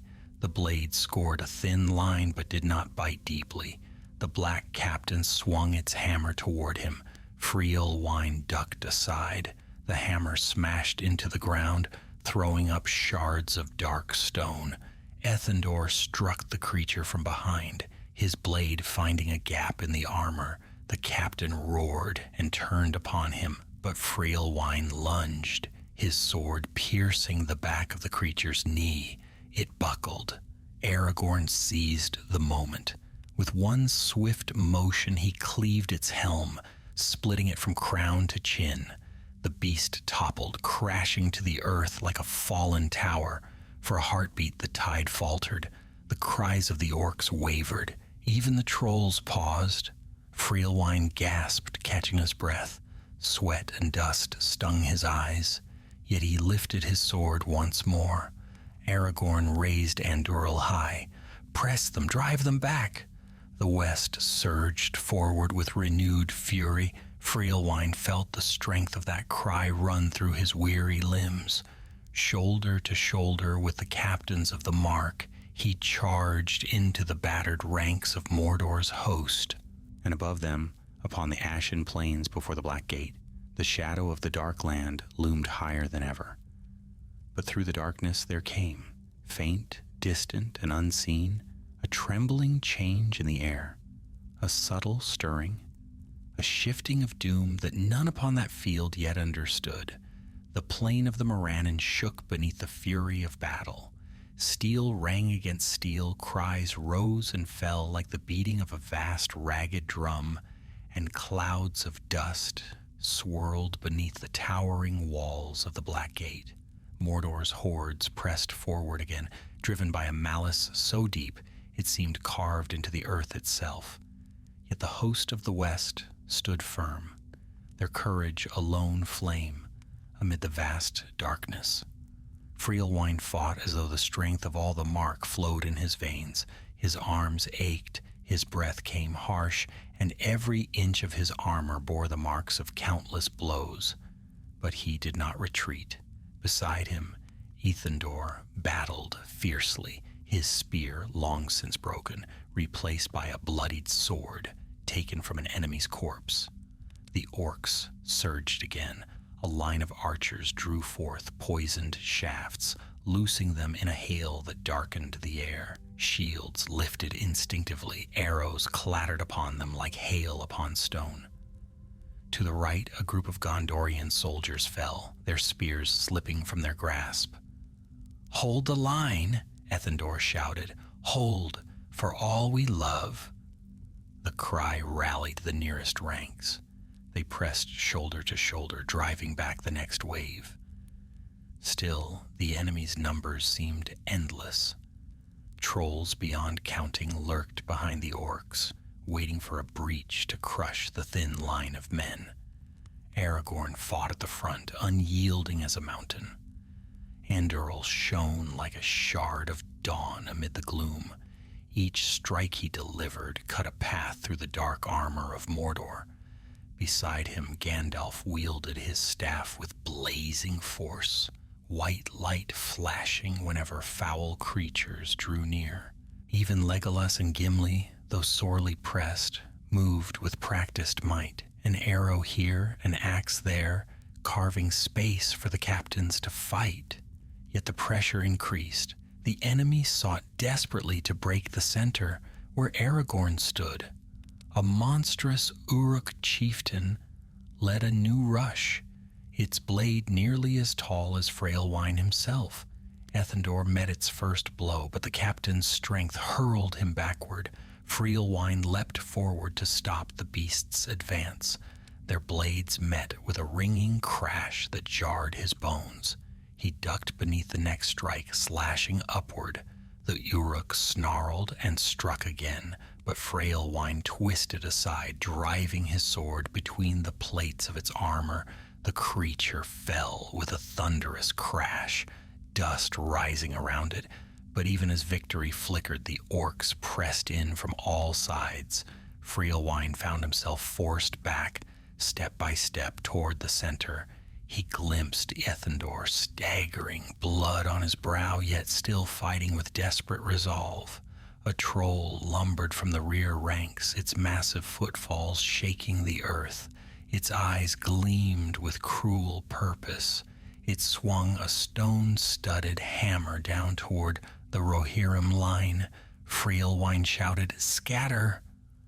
Men split apart just in time. The hammer crushed the ground where they had stood, sending shards of stone flying.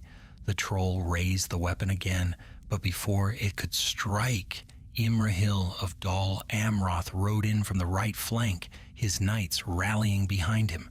Spears thrust at the troll's belly, driving it back a pace. Imrahil himself delivered a deep cut across its leg, and the beast roared in pain. The battle swirled around Freylwine. Dust choked the air. The wind carried the stench of sweat, blood, and ash. And still the armies clashed, neither yielding. Then, as though the very air shifted, a sudden tremor ran beneath their feet. Freylwine stiffened. Ethandor turned sharply. Even Aragorn paused mid-strike, his eyes narrowing. It was not the tread of trolls, not the shifting of stone. It was something deeper, like the heartbeat of the earth stuttering. A gust of hot wind swept across the battlefield. The clouds above Mordor churned violently, red flickers of flame licking their edges. For a moment, the fighting slowed. Orcs faltered. Even trolls turned their heads toward the east, growling uneasily. Over the noise of battle, an eerie rumble echoed, a sound so vast and terrible that no mortal engine could have made it. The very sky trembled with it. Freylwine stared eastward. "What is that?" Gandalf's gaze fixed upon the distant peaks of the Ephel Duath. His voice, when he spoke, trembled with a mixture of dread and wonder. "It is the doom of Mordor." Light burst suddenly above the mountains, a red glare brighter than any torch, any flame of war. It flared, then vanished, only to erupt again in a violent pulse. Columns of smoke shot upward like great pillars of shadow. The ground shook harder, knocking orcs to their knees. Rocks tumbled from the heights. Men braced themselves against the trembling earth. Then came the sound. A roar, deeper than thunder, older than mountains, filled the world. The sky split with fire. A great crack ran along the slopes of Orodruin, and molten rivers poured down its sides like burning blood. Orcs shrieked in terror. Trolls bellowed and lurched backward. The creatures of Mordor broke into chaos, stumbling over each other as they fled. The herald of Mordor himself, who had mocked them at the gate, turned his black horse as though struck by fear. Aragorn raised his voice, shouting above the din, "Hold your positions. The time is at hand."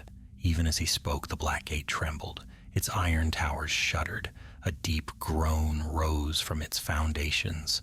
The great hinges strained, screeching like wounded beasts. Frailwine felt his knees weaken, not from fear but from awe. The very land of the enemy was breaking. Ethendor whispered, "Could it be? Could the halflings have succeeded?" Gandalf lifted his staff high, his eyes shining with sudden fierce hope. "Look!" A shadow swept across the gate. Not a living creature, but the collapse of the towers themselves. With a deafening crash, the great pillars of iron toppled inward. Walls that had stood for ages crumbled as though made of sand. Dust and smoke billowed into the air, blotting out the sky. Orcs fled screaming. The mountains shuddered again. Fire burst forth in towering plumes. Lightning crackled across the sky, illuminating the plain in stark flashes. Aragorn shouted once more, "Now, men of the West, press them.